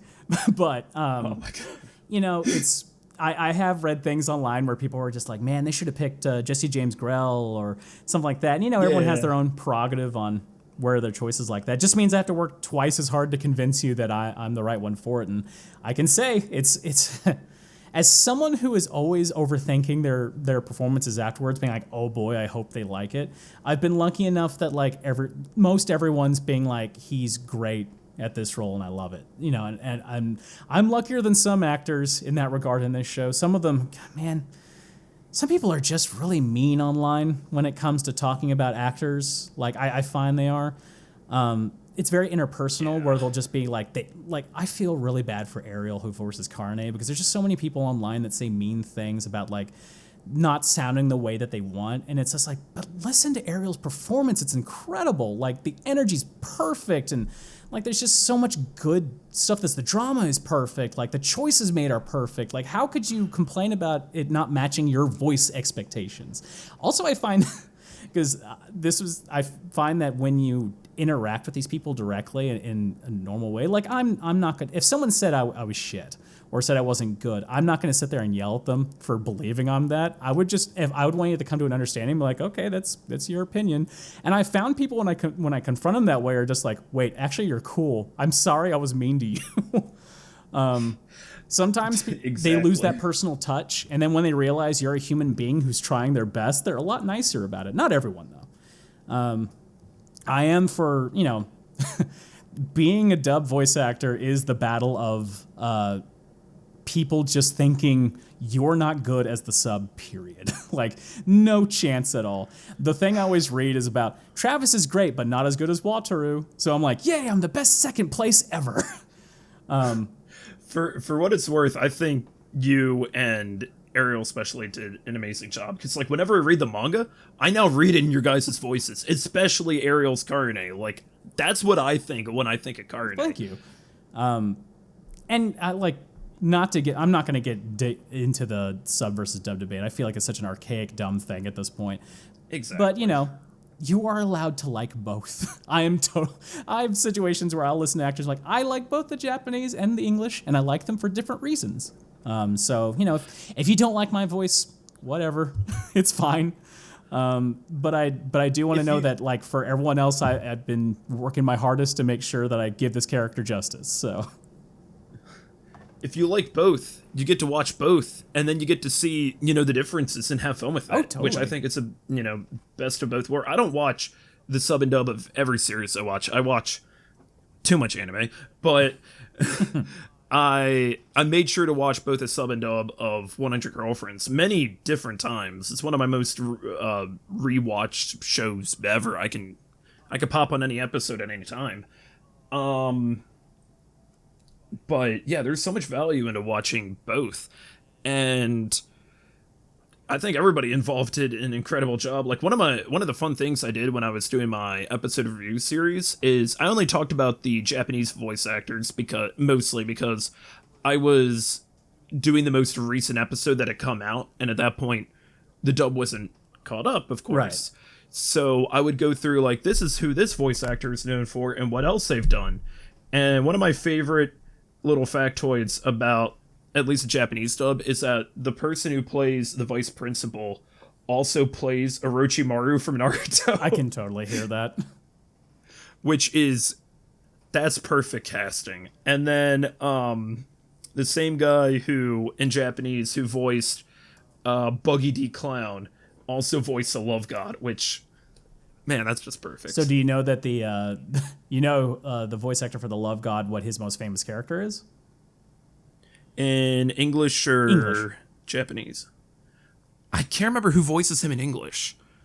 The voice actor who plays the Love God is the voice of Bowser in Mario Brothers. So, what? Yeah. I think I saw that and I must have forgotten about it. He's Bowser? Yeah, he's Bowser. He's Jack Black? No, that would be really funny. But no, it's Kenny James. That's amazing. So yeah, it's fun. So I bought basically a booster pack of the 100 Girlfriends card game. There's 2 different companies that make them, and I found it at a comic book shop, and included Love God cards. So I brought a bunch of character cards to the studio and left them for the voice actors to take for themselves. And one of them, as I mentioned, I left one of the Love Gods cards. And I found out later, it's like, oh, did Kenny get the Love God card from them? And it's like, yeah, it's so funny because he mentioned that like he has a shelf that is like 99.9% Bowser merch. And then there's this little trading card of the Love God sitting there somewhere in the middle. That's so cool. Like, when I met Sarah Wadenheft a few months ago, I was she at the convention I was at, she had like 3 different times during the day that she would be doing autographs and meets. And I was the first person in line in the early afternoon. And I remember looking behind me and everybody in the line was like for Dragon Maid or Chainsaw Man, and nobody there had anything 100 Girlfriends with them. And I was thinking like, I might be the only person at this entire con who's like, oh my god, you're Hakari Hanazono, and I never mentioned any other character that she played. I'd be curious how she reacted to that. She's probably pleasantly surprised. I actually gave her something. So when I went to Japan last year in Tokyo, there's this shrine called the Hanazono Shrine. And I had a whole lot of these keychains I got of different girlfriends because I found some gachapon machines for 100 Girlfriends, and I maybe put a few too much yen in there, but I had some of Hakari's, so I took a Hakari keychain to the Hanazono Shrine, and then I was like, hey, do you accept gifts? And she was like, yeah, sure. So I said, I have a Hakari Hanazono who was blessed at the Hanazono Shrine.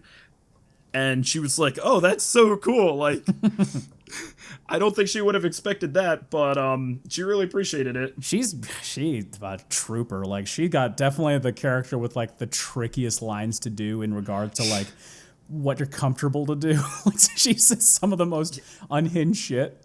So like, yeah, I remember sitting in for one of the sessions and it was definitely tricky.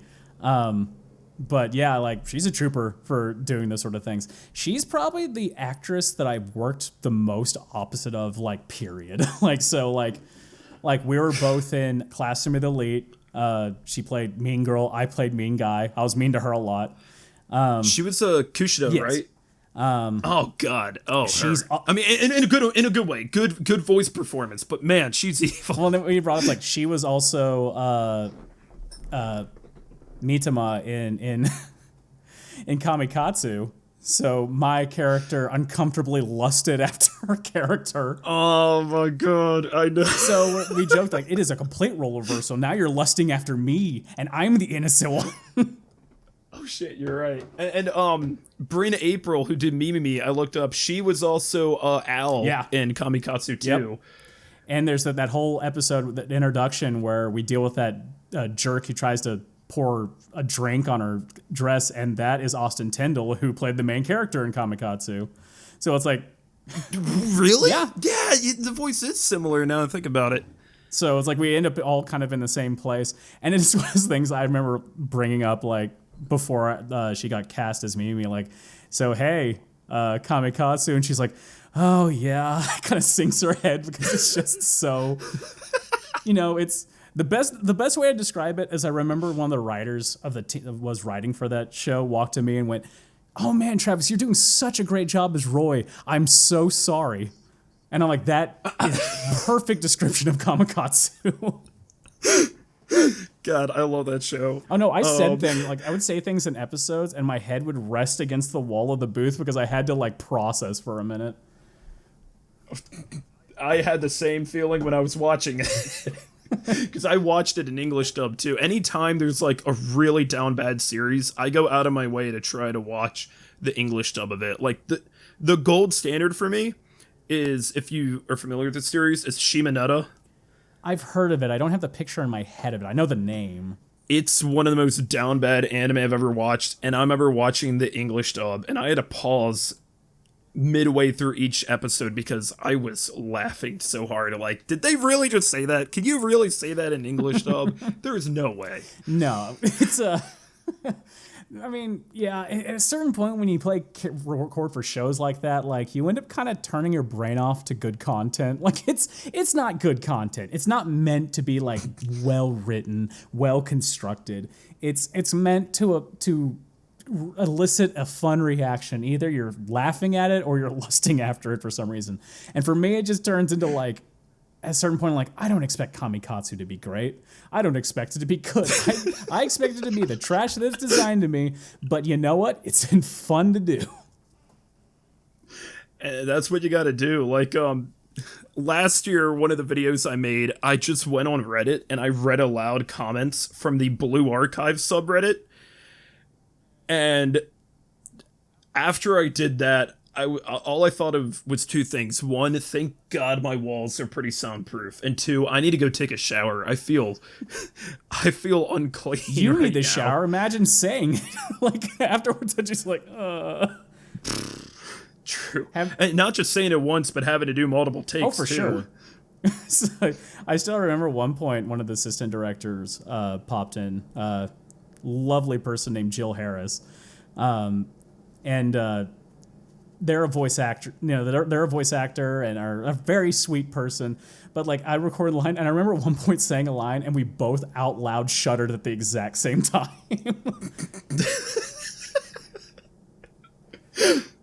Oh my God. That's amazing. So part of our jobs is taking it like a champ. The Michael Jordan, comparison was really spot on now that I think about it. Exactly. So with Classroom of the Elite 2, when you did Yamauchi, I think that's actually one of your best vocal performances, because I rewatched the episode, spoilers for Classroom of the Elite, by the way.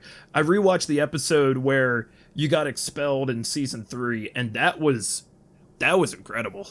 I'm glad that we at least got to that point for it, because so much of, maybe controversial thought to the show, especially, being involved with it. The first season wasn't very good. Like as a show, there not much happened. Like with anybody. Yeah. And my character, he was just a goofy perv character, and that's all there was to him. And second season has good elements. It's kind of that weird drama where I feel like they could go even harder into it, but that's just my opinion. But they cut a lot of content. Yeah, but still, like, Yamauchi did not get a lot to do then. Like, I still got to be kind of relatively the goofball, silly things like that. I knew in advance that he had this whole arc with him kind of becoming a minor antagonist. But, like, it's one of those things that as soon as I got into it, I don't really get to play antagonists too often. It's a lot of fun. As soon as we got to that scene, I knew that it seemed like there's such a focus, like he's the major focus of that last episode he's in, and he just goes wild on it. And like anything else, like as whatever I feel about a series, I know for a fact there's a lot of people out there that feel strongly in a positive way about any series, no matter what. So whether it's Kamikatsu, whether it's 100 Girlfriends, whether it's Classroom of the Elite, I'm always going to give 100% and give a damn about my performances, no matter what. So like when I got to that, I'm like, man, this is a really fun opportunity to like really kind of, I kind of explode out on everyone in certain ways. In this case, like exploding out on the class and screaming at them and kind of revealing maybe a bit more of the id of his psychology out in the public. So like being able to kind of go full blast was a lot of fun, even though, man, that was an intense couple of sessions of, because he never really stops yelling in that episode. No. So it was vocally tough. It was emotionally tough, having to do that sort of thing. Those are sessions where you leave gas tank empty, and I certainly did. Like I by that last scream when he's out in the hallway, that is about the best I could pull out. I was done. But it's always fulfilling to do those intense things. It reminds me recently doing my character's last episode in Windbreaker, where I basically cried the whole time. And being in that state for it was a 3-hour session to finish that episode, and being in that state for 3 hours is no joke hard. Like because it's not just like ridiculous, like it is self-loathing crying, and doing that in brief chunks is one thing. Doing it for 3 hours is draining. And I remember by the end of I've done sessions like that where by the time I'm out of the session, like I have to just sit in my car and just cry it out because I have to get it out of my system. Like it's like an adrenaline feeling. It's the tough part of it. It's one of the tough parts of being a voice actor. You know, you really got to commit to emotions a lot of times for long periods of time. And going back to at least to Class Me Elite is like giving into that feral temper is not an easy feat. It's the marathon that makes it difficult. It's not getting there, it's staying there. I'm really glad you brought up Windbreaker too, because that's another series where I'm actually watching the English dub, so I'm a few episodes behind compared to, other people, but I've been really enjoying the English dub, and that was a series that I enjoyed the first season a lot, but I didn't think, much more of it other than, oh, hey, teenagers beating the crap out of each other. But season 2's really surprised me and hit me really hard, too. And your performance as Nagato, is that his name? Yeah, Nagato. Yeah, like when you just feel utterly pathetic how, your own group was bullying you for that long, and then this whole other squad had to rescue you, and you just feeling like, I can only imagine how his character would have felt like that. And now you got a point of just having to voice and be in that perspective too. And it was a great episode. It was a great scene. Yeah, it's, getting into those situations like that is, especially in negative emotions and any emotions you do as a performer, people get there in different ways. For a lot of actors, it's entering a space, especially when you have to do sad things like that, like finding those emotions is kind of digging into your subconscious and finding things or memories that made you feel that way. So sometimes you got to dig up some pretty heavy shit to find the emotions and make them sound real and sad. And again, it's another thing about those performance stuff is that when someone's sad or someone's angry or any emotion in general, it's never purely that. And that's where sometimes realism is lost when people do sad scenes or angry scenes. No one's ever purely angry or purely sad. There are other elements mixed in. And for me, when it came to like Nagato, it was self-loathing. It's a feeling of hate. There's sadness, but there's a hatred towards himself. Like non-deserved what he did. He feels like he doesn't deserve the protection that he got. He thinks he's lower than his friends. Like, it's not simply sad. It is focused internally towards himself. He's apologizing for even existing to his best friend. And you can relate to that as an individual. Same thing applies to the Yamauchi from being angry. He's not simply angry for the sakes of being angry. He feels isolated. He feels backed into a corner. So there's a sense of desperation. There's a sense of betrayal and things like that. So like emotions like that can be rather complicated, and to access them and not knowing like I know exactly how to sound like these complicated feelings. You have to access emotions where you might have been in places like that. You have to access feelings physically and emotionally that get you to that point. And that's the rub of being an actor. It's not easy to do. I remember like just my own personal experience. When I was younger, I would act out in whatever plays I could, whatever I was given a role to. I never had like a starring role or anything in like elementary and middle school. And I never really kept up with it in high school because I did take acting classes in high school, but the drama teacher really didn't like me actually in my high school, so I tried to stay away from her.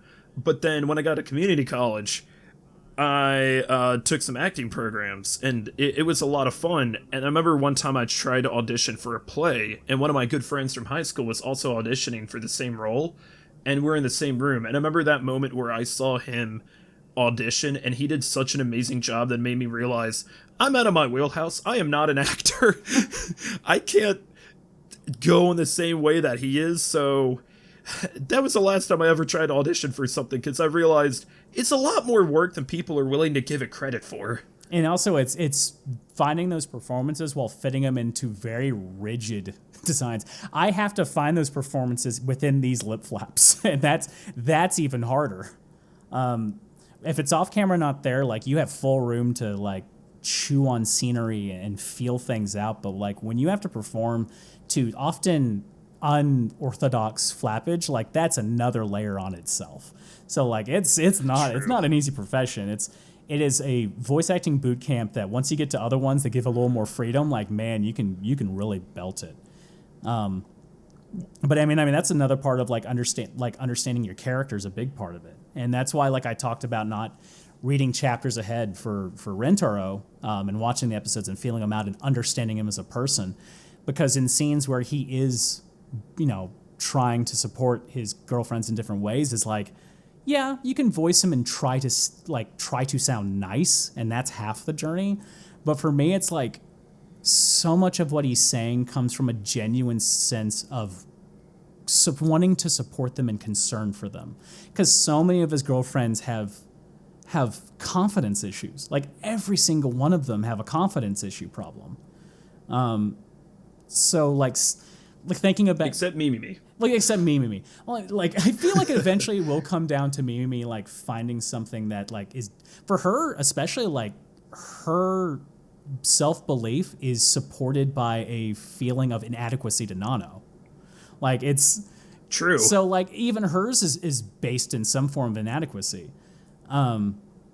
So like for someone who's felt inadequate for most of his life, like Rentarou, who's been rejected 100 times before this, is like someone who can empathetically recognize when self-belief is no longer there and is willing to help. So like when I do scenes where I'm talking to them, like the real monologues is often what I call them.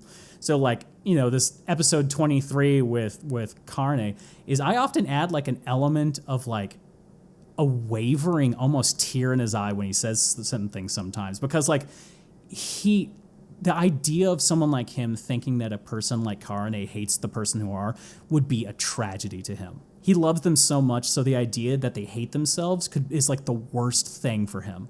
So like it really affects him, and you can relate that to yourself. If you're around people that you care about and they start hating themselves, it's so painful. And so like it's not simply sounding like I'm caring. Like there's a certain point where it's like a passionate defense of you as a human being. So there's so many more layers to things when you just take time to think about it. And Rentarou is one of those characters. Like it's not just simply goof stuff. It's like there's a real behind element to the choices made in that regard. And I think about them all the time. That's really well put. I mean, especially that one scene in episode 23.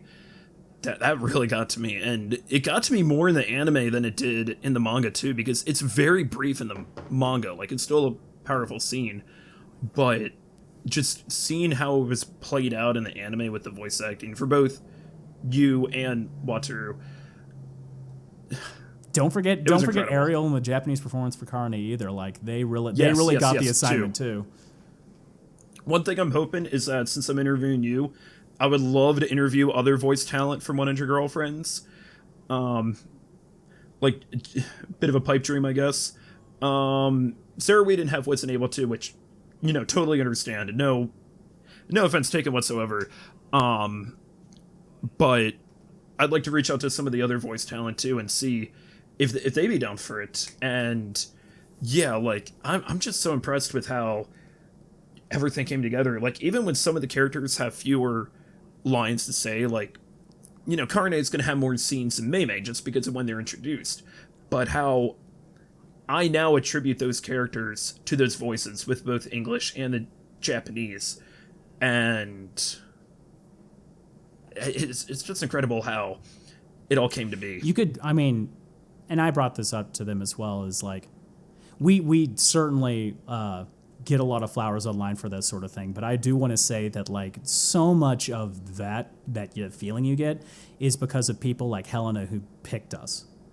Like they're so much, you know, so many characters that they went through audition wise, or even not, but just listening to them and thinking about them and giving the opportunity to these actors to do this is like so much on Helena and Kevin's direction. Like Kevin Thedwell's being assistant director, but Helena picking the cast, giving the opportunities for them to find these choices and help along the way. Like, directors don't always get their flowers, but I can tell you that so much of what made this dub work was Helena as the director and Macy as the writer. So like I hope that in time they get recognized for how good this show's dub is as well. Like they definitely deserve it. Absolutely. And speaking of Helena, like I said, I was going through her Twitter. I believe you mentioned that, and I never caught on to this until you posted it, that whenever Rentarou zinged with one of the girlfriends, he would do like this, or like some sound effect. Yeah. And it was like an inside joke between you and Helena where every time it would happen, it would crack you guys up. And I never noticed it until you point out. And I'm like, you do that vocal habit. Well, here's the thing. It's not even a habit. It's the same clip over and over again. Really? So, like, sometimes when we get to reaction scenes, like, my way is we do things, at least personally, I do things called wilds, which is like we go into the clip, we play it, and then I respond to it in a way. But I might throw out an option afterwards. Just I'll take a pause and do something else. So they have some options to pick from when they get to that clip. So, like, I do, a relatively breathy one. And then when I did it that time, it came out as a bit of a, really vocally loud. And I'm in my brain, I went, that's not going to work. So I did a couple of more. And Helena just found it so funny the way it sounded. I found it really distracting at first because it's so intense. And then, like, we'd get to these other episodes where the zing happens. And I see it in the script, like the vocal reaction. But then when they play it back, like, Helena had already copy-pasted the reaction I did in episode 3 into episode 5. And I'm like, okay, that's a pretty funny joke. And then it happened in episode 7. And, like, it just kept on happening where they would just copy and paste it. So, like, it was so ridiculous, but it was so background that, like, no one caught it. I remember bringing it up, and I'm like, man, no one talked about the fact that my gasp was the same. And Helena's like, I know, I love that. Oh my god. So yeah, it's literally a copy paste of the one from episode 3. It's appeared in every episode pretty much. Some of the best acting is, not just reading a line aloud. Like, have you ever seen the movie, Country for Old Men? Oh yeah, for sure. One of the best movies I've ever seen. But that moment where Llewellyn, Josh Brolin's character, he opens, the box and he sees the $2 million. Yeah. So at that scene, he just kind of sits down and goes, And I remember I was watching this video where Josh Brolin was talking about it, and he said that he argued all day long with the Coen brothers about that moment, that he needed to say something. They were like, what would he say? Would he go, oh wow, there's money in there, and just walk away? Like, what do you want us to have him say? And he's like, I don't know, maybe he should just say or something. So he made just a whole deal about how Llewellyn should at least have some sort of vocal response to opening seeing all the money. And he said later on, when they saw the private screening of it, when the movie was finished, he was watching, and the Coen brothers were right behind him. And when that moment happened, they were laughing at him so much, like, oh, you made us put that in a movie just for you. But it's something that I never noticed when I watched the movie until now when he pointed out. I'm like, yeah, Llewellyn, if he's a real person, he would have some sort of reaction like, I'm probably gonna, get hunted down by the cartel for finding this money. Well, it's fun, especially with comedy series like this, where like we don't always get to throw our own jokes in there if like something doesn't stick or things like that. But like there is room to really humor it up on either like the way it's read or like elements will add into it. Like when my character has the drug like related seizure after Kufri gives that, like that was one take. And they didn't tell me what to do. They just played the whole thing, and I looked at the screen and reacted appropriately. And the Michael Jackson thing wasn't in the freaking script. I saw him do the moonwalk, and I threw in a hee while I was doing it because I thought it'd be funny. So like, especially reaction stuff, they give me a lot of room to do whatever I want when it comes to reactions. I just want to say for that scene, season 1, not so much season 2. He had other circumstances to attend to, but every episode of season 1, I got to show to my real life best friend who hadn't read the manga at all. And that moment where he's, spazzing out and does the whole moonwalk and you go, hee hee. My friend, we had to pause the episode. He was laughing so hard. In season 2, the scene that was just like that is the one where Rentarou was sliding on his face back and forth. Where they were at this point, everyone knows that like just play it and I'll do it, and don't tell me what to do. I'll just do whatever I feel like. So like. That's amazing. So like, especially with like, it's definitely reduced down, but there's points where I make like race car noises and things like that mixed in just because him flying by going Meow! And stuff like that. It's really stupid, but like they're like, all right, no notes, perfect. It's printed. Like this is what we wanted. That's truly like where we get to kind of do what we want. And as much as we don't change the lines, like the way we choose to read them, especially in comedies, like, we might read them and be like, oh, that didn't stick. Let me try. I have an idea. I want to try something. That's where like the actor's ability to like come up with interesting comedy choices really comes out. Like there's I love some of the reactions that Ariel does for Carne. I still think about. Like in the just her going Dodoy. Yeah, but like Dodoy, I think I don't know if that was actually a choice by the director or by Ariel. It might have been Ariel, but I think of like episode 2. There's a point where like Hakari is saying like, "Have you kissed anyone before?" And just the reaction of Carne just coming out, "Say what?" Is this a little like squeaky voice? That's totally something that I'm sure Ariel did. Completely improv, and it's so good. And a lot of people have that. Man, some of the things that Corey's done, just being unhinged in season 2, have been so funny. It's the irony of like I'm such a fan of all these actresses now for their work, sort of thing. After this show, so I think Iku's a good example of that too, because of her just going, "Oh, it hurts" all the time. It's just so fun. It's the freedom of being able to do things like that really make it a lot of fun. And Helena is so responsive to that. And again, mentioning like how much this show benefits from having a director like Helena. Like Helena has a copy of the manga with her when we record. Like she reads it all. She can read and understand Japanese. She likes the series. That's so cool. So like the work is put in to make it so good because there's a passion and a genuine interest in the team making it, which is such a big deal. And also Macy just being a really funny person when she writes the script.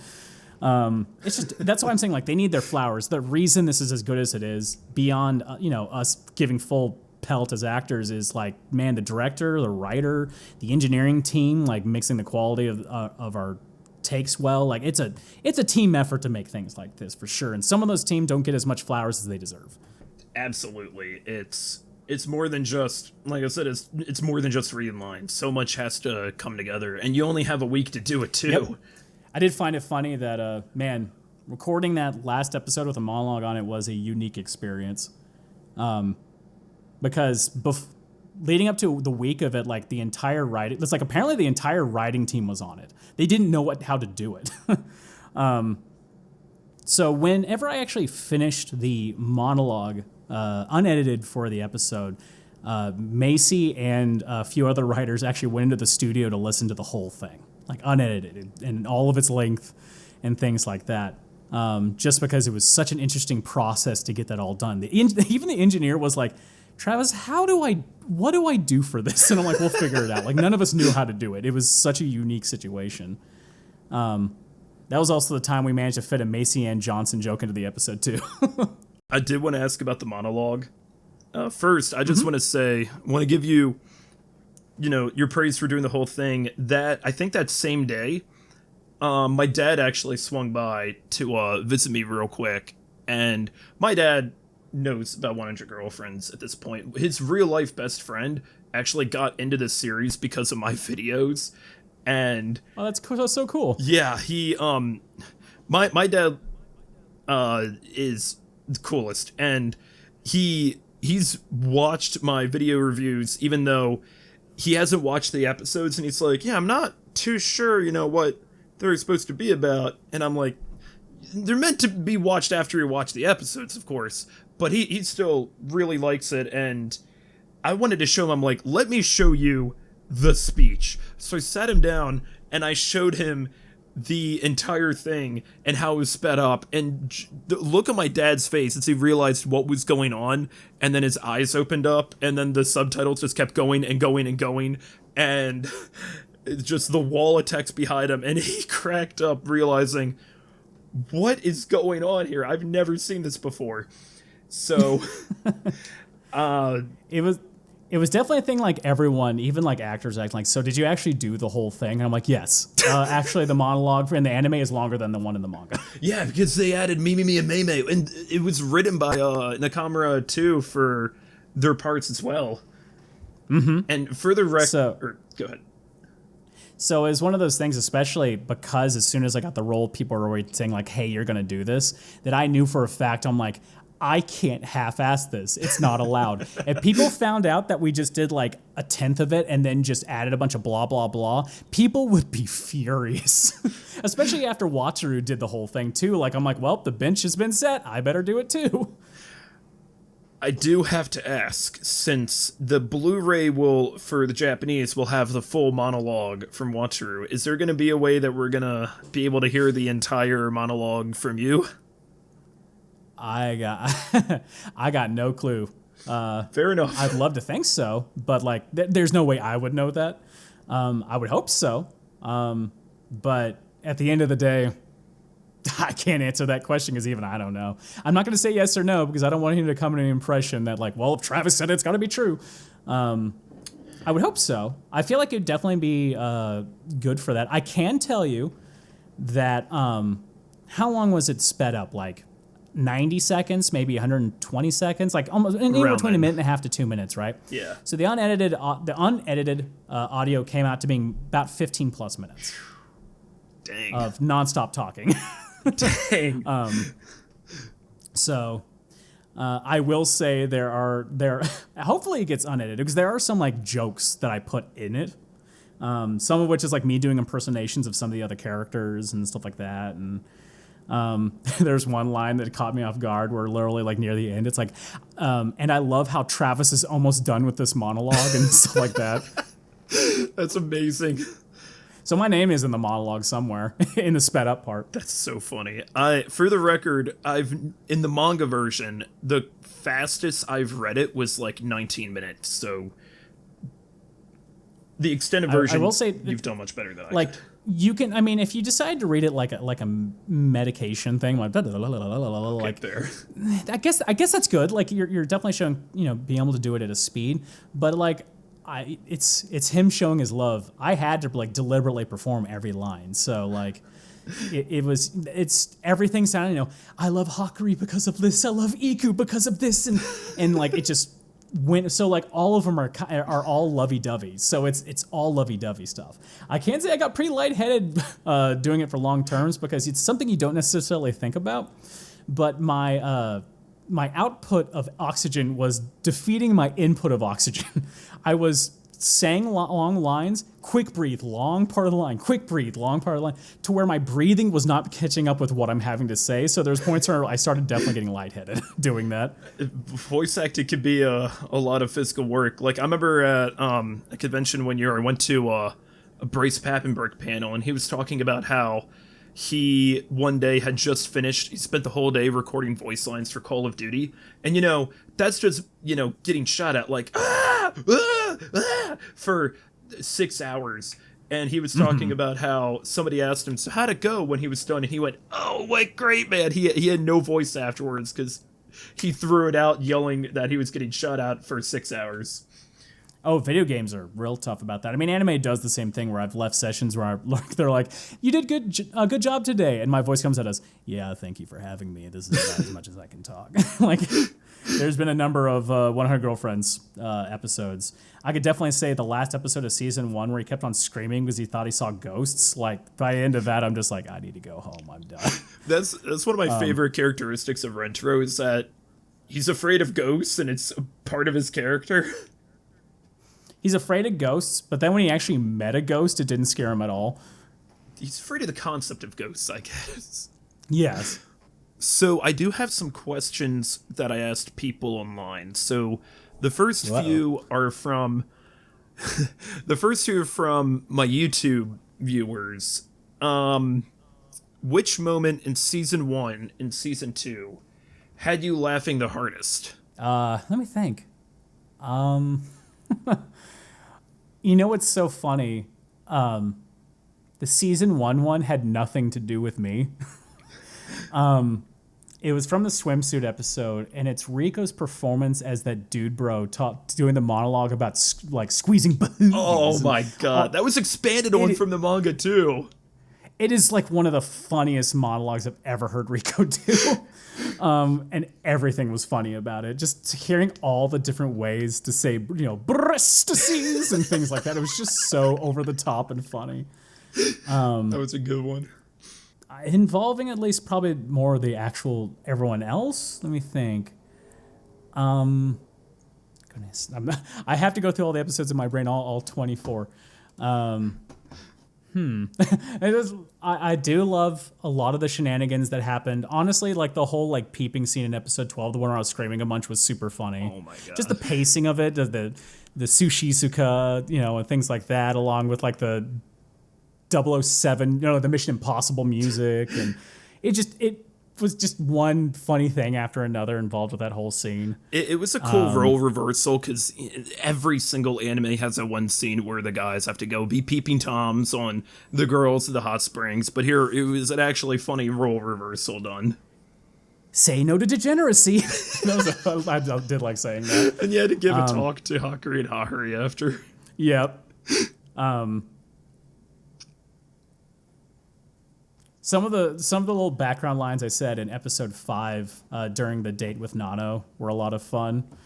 Or even just some of the background stuff like that. Like, for whatever reason, Helen and I just stuck with the super fun idea that Rentarou is not a cursor. Like, he wouldn't say curse words necessarily, even though I think I've said damn it at points.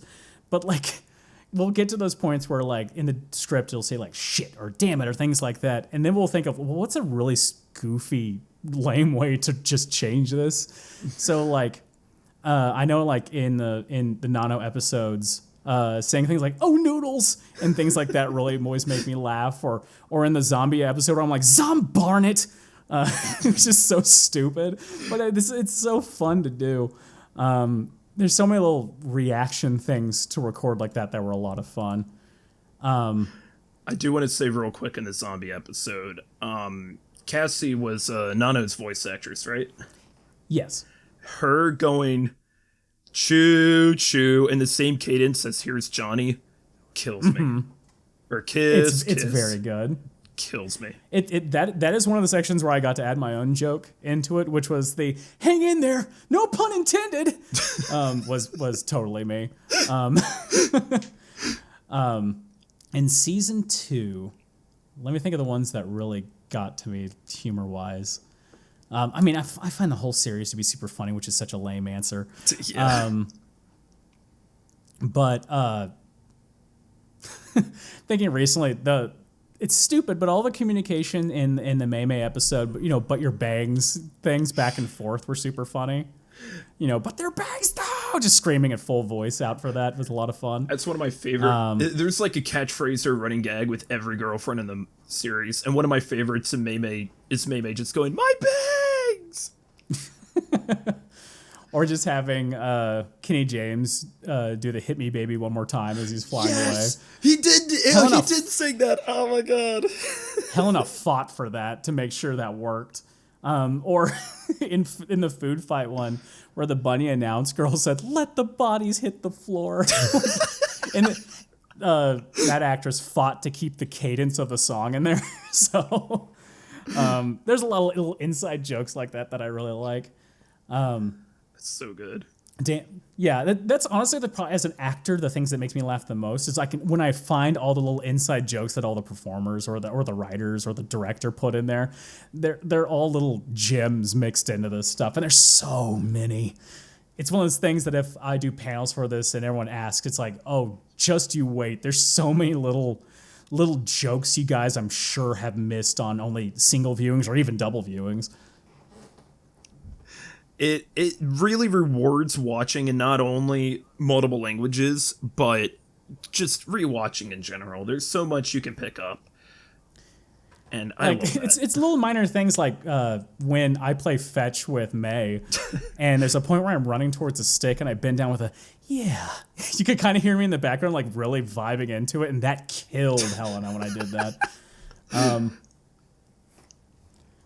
So those are always fun too. Is like whenever I do like these high, like Helena loved it whenever like if I saw Mamie, for example, and I go hello, and it'd be like this really energetic, goofy ass voice. Helena loved when I do that kind of stuff. Like when there's a point where Carne pokes a cookie in my eye, and I just go looking tasty, and it's like basically Sonic the Hedgehog positive. And it's always so fun to do. I love how he eats the cookie with his eye at one point. Oh, that disturbed Helena. I had to point that out to her. Just like, do you realize he's eating the cookie with his eyes? Like, I don't want to think about it.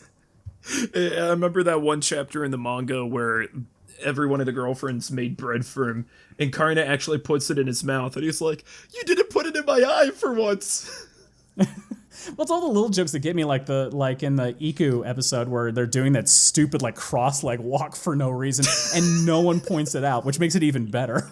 That's one of my favorite moments in the whole series, just how derpy he looks. Oh my god! Because that's how it looks in the manga, and they're just like, okay. Because I followed the director of the show too, and he was like really proud. He posted that on Twitter. He was really proud how they adapted that panel.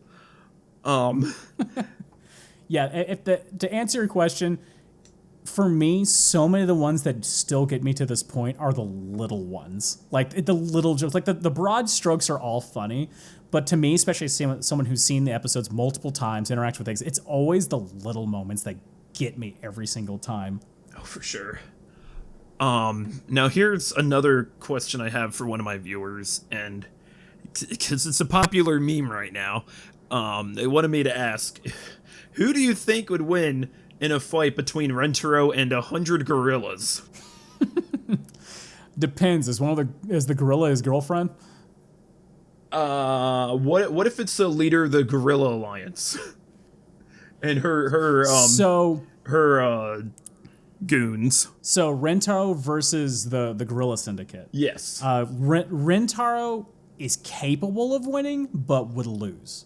And the reason is because he is definitely respectful to others and would recognize how much that even though not being in love with the leader of the Gorilla Syndicate, would recognize the effort of wanting to win and being like, it's not important to me to hurt this woman's feelings and take the fall. It's such a good Rentarou answer. I think that's probably the only way that would go is because I know they had the sumo wrestling competition in the manga. Yeah. And a lot of that was like, I know he won, but a lot of it was done based on the girls falling for their quirks and things like that. But you know for a fact that like if their stipulations weren't there, like he'd be like, oh no, Shizuka, and fall to the ground. That has one of my favorite panels in the whole series where you have, it's at least Nadi and Hakure, I believe, and maybe one other, where they just yell, hooray for lewdness! It's one of those panels that, taken out of context, just cracks me up. there's a panel recently I really liked where it's like the one where they're doing a bunch of like sea creature gimmicks, and it's the one where Hakari and Momoha show up like trying to be all lewd in one thing, and then immediately cuts to Rentarou patting their heads in a really adorable way, and I'm like, this is the most defining panel for the entire series. You think it's lewd, and then it turns into super sweet, innocent, cute. It is, and they enjoy getting head pats. You know, everybody wins. Yeah. True. So another question is, do you have any like dream roles, like any like, I guess, are there like future rom-coms or harems that haven't been adapted you think would be really cool to be in? Oh boy, I wish I knew more about like future ones. I mean, I I wish I could give a good answer, but like, man, I'm sometimes so picky about like what I expect of those things, because as much as the just pretty milquetoast harem stick out, like I really like ones that have something more to say or something unique about them. I could definitely speak more into like series or things not necessarily like are out or will even exist, but I think I would like an opportunity to be these characters.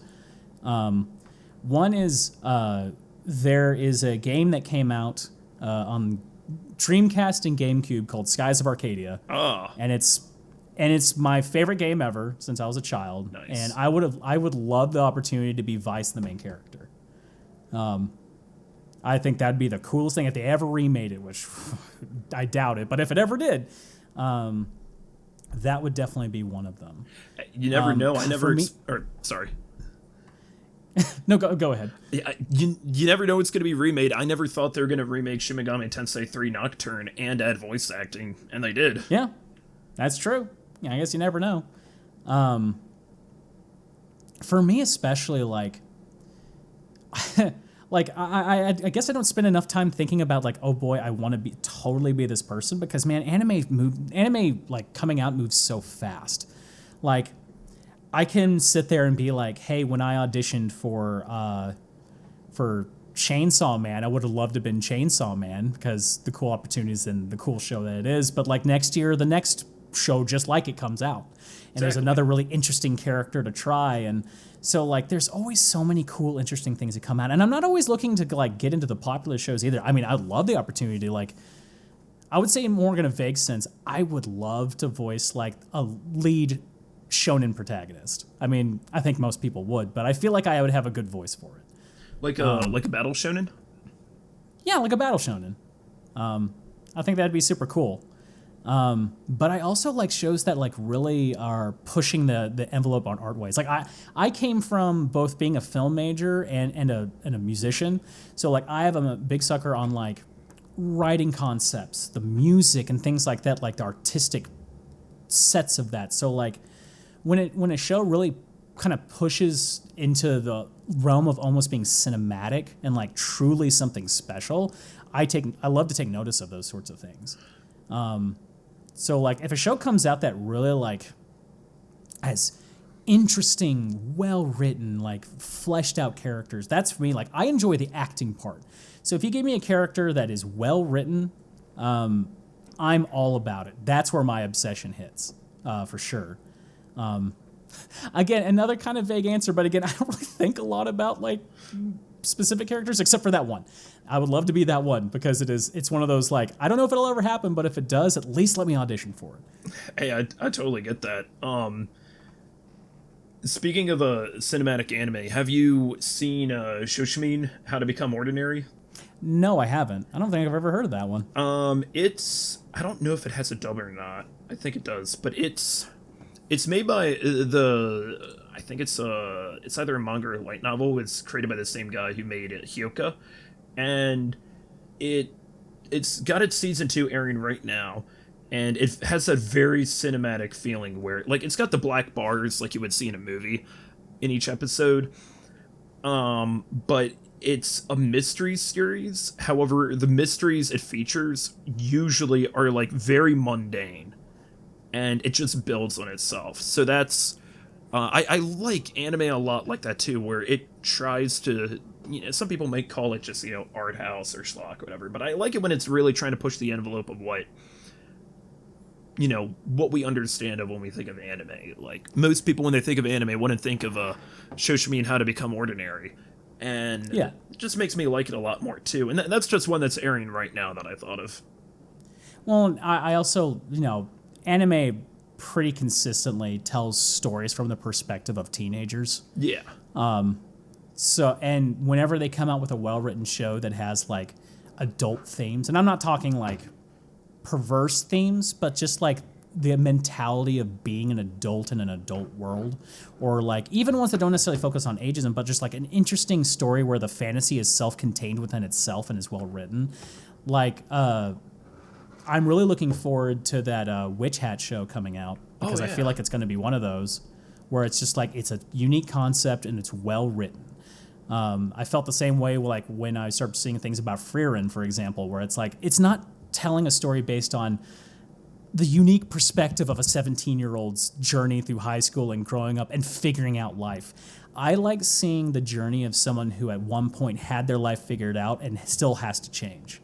Like, maybe something went wrong, maybe they have to grow as a person, but adult perspectives are so refreshing in anime that I'm always like, oh, I want to do that so bad. I want to do like an adult-oriented drama so badly, because once you do, I love doing comedy, but once you've done that, you want to do the exact opposite sometimes. I feel like, in a way, anime is almost the antithesis of, at least, I don't watch a whole lot of TV. I've never watched a whole lot of TV except for like Discovery Channel when I was a kid, or cartoons. But like, so many of the really big popular TV shows you see in like United States, everybody in there is like at age 35 at the youngest, and then all the biggest shows for anime, everybody is a teenager too. So Yeah. I get that too, just how different it feels. But yeah, it's always nice whenever there's an anime comes out that just makes me realize I kind of forgot I was watching an anime at one point. Like, for instance, one of them where it's like you get so engrossed into the atmosphere, just being with Frieren herself, that you kind of forget you're watching your TV or you're watching your phone. You feel absorbed in the show that much. Well, and not to get into some of the rants I have about anime, and this applies across the spectrum of a lot of shows, but I really like when a creator has a confidence in their story that they don't take the peer pressure of the surrounding world into consideration. What I mean by that is there's so many anime that worry about the popularity, and there's so many shows that worry about like hitting certain fan service ideas, adjusting their story to where people will like it more.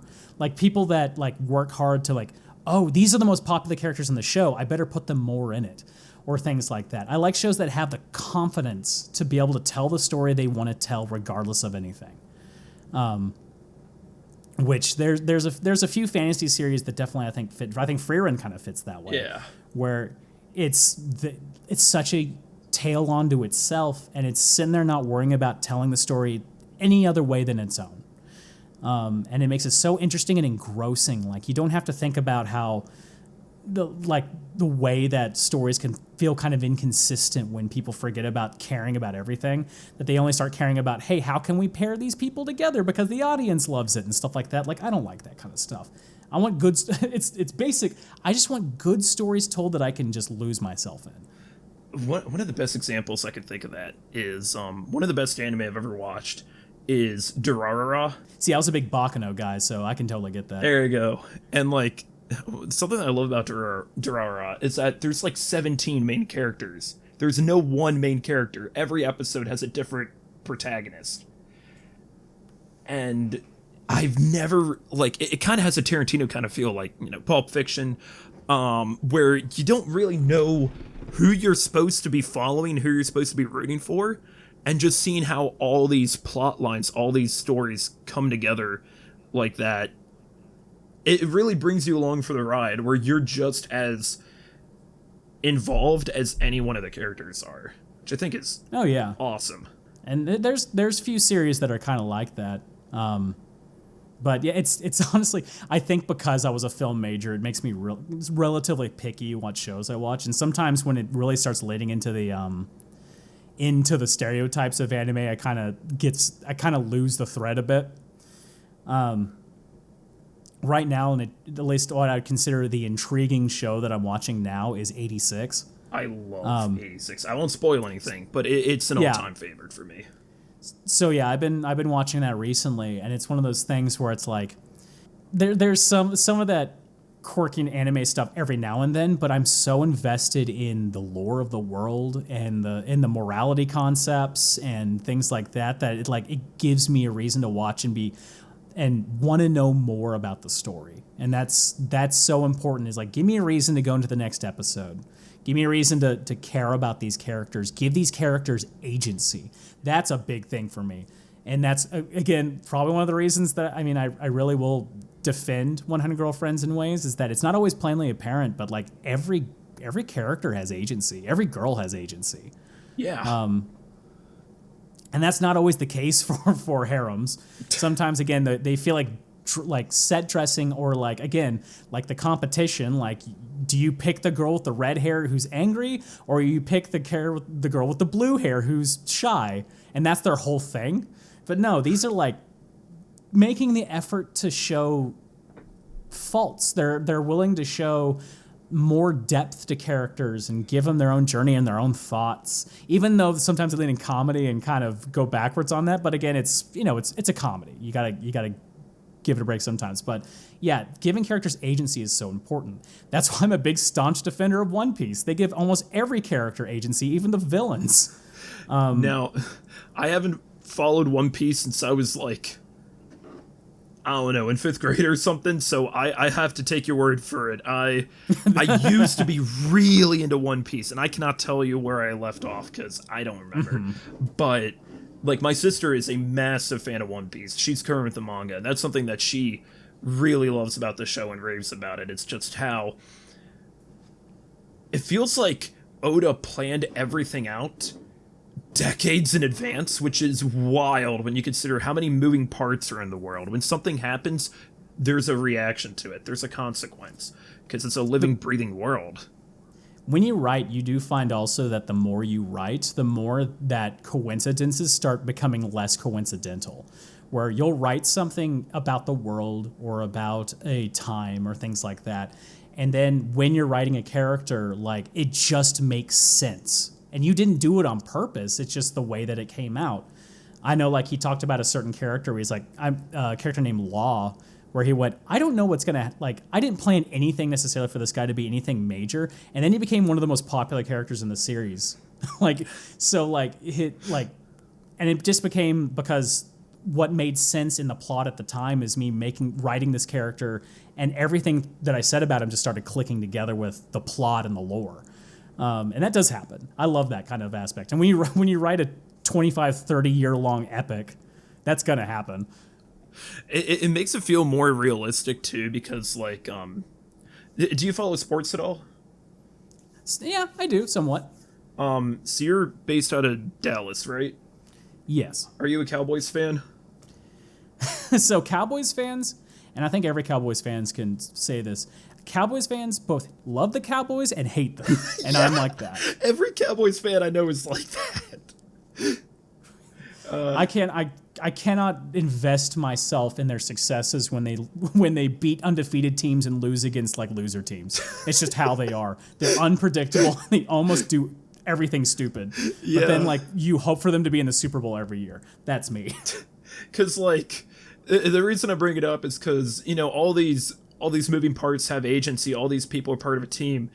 Sports analogy makes me think of people like Dak Prescott, who was kind of a late round pick. Nobody expected anything of him. And now he's, you know, been their starting QB for 7 years, something like that. I think even longer than that. Yeah, I live near a lot of Commanders fans, so I never hear anything positive about of course not. the Cowboys. And I don't root for an NFC East team, so I'm just kind of watching everybody fight each other. But it's just kind of funny seeing, you know, I have a coworker or a few coworkers who are big Cowboys fans, and when Dak is doing well, they'll be like, nobody expected anything of him. He stepped up when nobody expected him to. He showed up. He's ready to be the main character, and then he loses by 40 points, and then all the Commanders fans are like, I'm sure you know what they're gonna say to that. Oh yeah. Well, and even like Cowboys fans, it turns into like every year sort of like, oh, like I think Troy Aikman recently said, oh, they're Super Bowl bound, which they always say every year. Yeah. But like it turns one of those things that like you'll sit there and be like, yeah, Dak Prescott, like that's the reason we won that game. And then like the next game we lose and it's like, Dak Prescott, that's the reason we lost that game. Like it always shifts, even for Cowboys fans. I know. Now the one universal truth of Cowboys fans is we all hate our owner. So yeah, there's a few teams like that too, for sure. Like a good sports owner is somebody you never hear from. yeah. Or the good sports owner is the one who doesn't interfere with their team. True. Oh my god. Like when Dallas Mavericks got rid of Luka because their owner changed, and even the team's like, "Why did you do that?" And he's like, and just shrugged. I feel for you then. I'm pretty neutral when it comes to basketball. I just like watching good games. I don't have a favorite team. But if you don't know about Luka, at the very least, Luka is one of the reasons why we got super close to like winning the entire national championship. Like for several years, he is like the star player, and he himself loves being on the Mavs. It's what he's always wanted to do. Like he came to America to be in basketball, but like he was like, this is the team I'm going to be with until I retire. Until the new owner decided, hey, we're going to trade him, and it's to the point where his first came back in Dallas. They played a tribute to him despite him being on another team, and he started crying. That's because, like, I remember when I first saw the news, it was like at midnight or something, and then I just saw people talking on Twitter, and once again, I did a triple take, and I'm like, the Mavs did what? For what? 2029 for first round, and they got who? And they gave away Luka for a bag of rocks, basically. Yeah, trust me, Dallas was furious, and then even at a point like an interview, the new owner was like, "I'll be honest, I didn't think it would go that bad."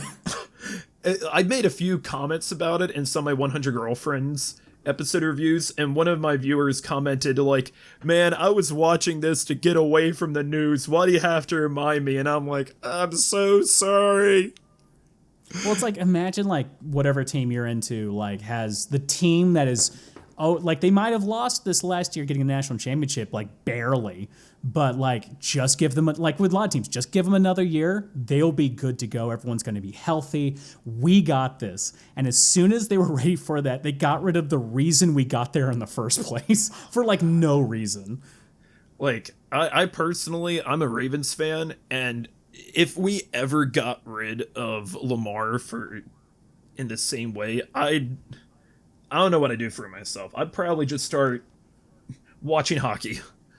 Yeah, and it's not like we upgraded. We just downgraded with this choice.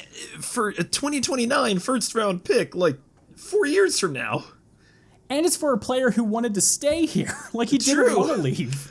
Like I was watching people hold like almost like funerals outside of the Oh, there was memorials all over our stadium. So. I saw people chanting something like, "He's not fat, we want him back." I want him back. I don't care. Yeah. Oh my god. I've got some friends who are huge basketball fans too, so I'm able to bounce off of them too, because in sports in general, I try to be neutral when I can, especially that my baseball team usually sucks, so I try not to watch. I've been lucky enough that at least my baseball team finally did get a World Series, and then, not quite there anymore, but they at least got the one. The Rangers? Took them a long time, but yeah.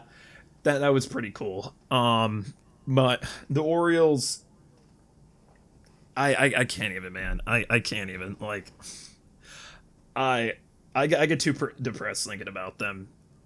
So, I'm glad other people are happy. sometimes you are part of the teams that are rarely in the conversation. I mean, the Rangers are rarely in the conversation more often than not. So it was a nice, refreshing thing. Unfortunately, I was sick when they went to the World Series, so I couldn't watch it. But it is what it is. One of my coworkers is sorry to say this, it's a huge Eagles fan, and tasteless. I'm just kidding. He could like whoever he wants. He went to the parade, and he had a really good time. How many cars were flipped? I think he took public transport, which is a smart idea. I don't think he drove. And my father will never forgive them because they actually, the whole thing is they threw rocks at Santa Claus is the big one he brings up. Yeah. And also, back in the early 90s, there was a great player named Michael Irving who had nearly a career-ending injury during a game, and the Philly fans cheered when it happened. Yeah, that's cool. So my dad is like anti-Eagles for life, and I think it's in his blood, so it got into me. So every time I've been to Philadelphia, I just see the weirdest shit that happens. Like the last time I went, the sky was like blackened because some recycling plant was on fire. So I felt like I was driving into Mordor. It felt so ominous. Yeah, I would definitely go there for a con, but I wouldn't go there to watch any Eagles games. Let's just put it that way. Anybody from Philly watching, I love Philadelphia. Don't get me wrong. It's just I gotta pace myself whenever I go to the city because it's a bit much to take in at times. You got some good cheesesteaks, I'll put it that way. There you go. Yeah. So a few other questions too. These are from Reddit. So somebody asked, how did the audition go? You already kind of touched into that earlier. My audition was me doing my session for My Tiny Senpai. That's the best way to put it. Your tiny audition. My tiny audition. Yeah. Which is, man, it was such a fun, goofy thing. It was the moment I realized me and Corey have amazing chemistry of being goofballs. That's great. That works with Rentarou and Hari so well because they are goofballs so much. Oh, yeah. So somebody asked if you like any other harms. You already mentioned Love Hina 2. Were there any others that you're a fan of? I think I'm slightly missing another one. I was a huge fan of Kaguya-sama Love is War. Oh. It's not a harem necessarily, but it's a rom-com. It's a show where everybody feels like their own character. There's so many moving parts. Yeah, and as I mentioned, I'm not really huge into high school stories, but I almost kind of appreciated that it approached kind of the reality of romance in when you're that age. All the doubt, all the like overthinking that comes when you're at that age and having feelings was like, it was such a almost refreshing focus. Oh yeah. So much romance and a lot of like subpar ones just don't feel natural. Like no one talking feels human, but like these people felt human, and I really liked that. Even though it was a goofy show, it was great. I do want to say about Kaguya-sama real quick is I've got in my computer office, I've got this print of Chica rapping, and one time my dad was visiting and he saw the print and he was like, I like that pink creature. That is accurate too. That is definitely a creature. And I was like, you have no idea how true that is. That is a pink creature right there. Trying to think of some other ones I've been to. I know at least I was really into that. Can I give a recommendation? Sure. So I don't know if you're into manhwa at all. But earlier this year, I read this series called Webtoon Character Nakang Lim, and I'll send you a message about it because I'm not 100% sure how to spell it myself. But it's kind of like ReZero in a way because you've got the time loop style, and it is a high school rom-com, but it's my favorite harem that plays itself seriously. Like there's a lot of comedy to it too.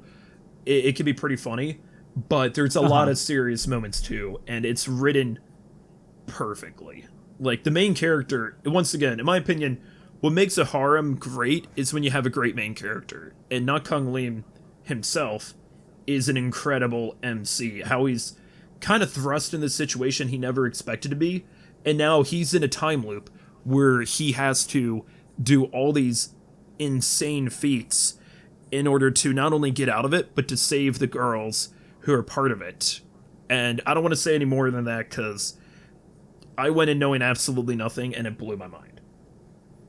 Prefer to learn it for myself, if anything. Like, spoilers never really get huge into me, but yeah, I if it's a good story like that, I'd be curious. Oh, yeah.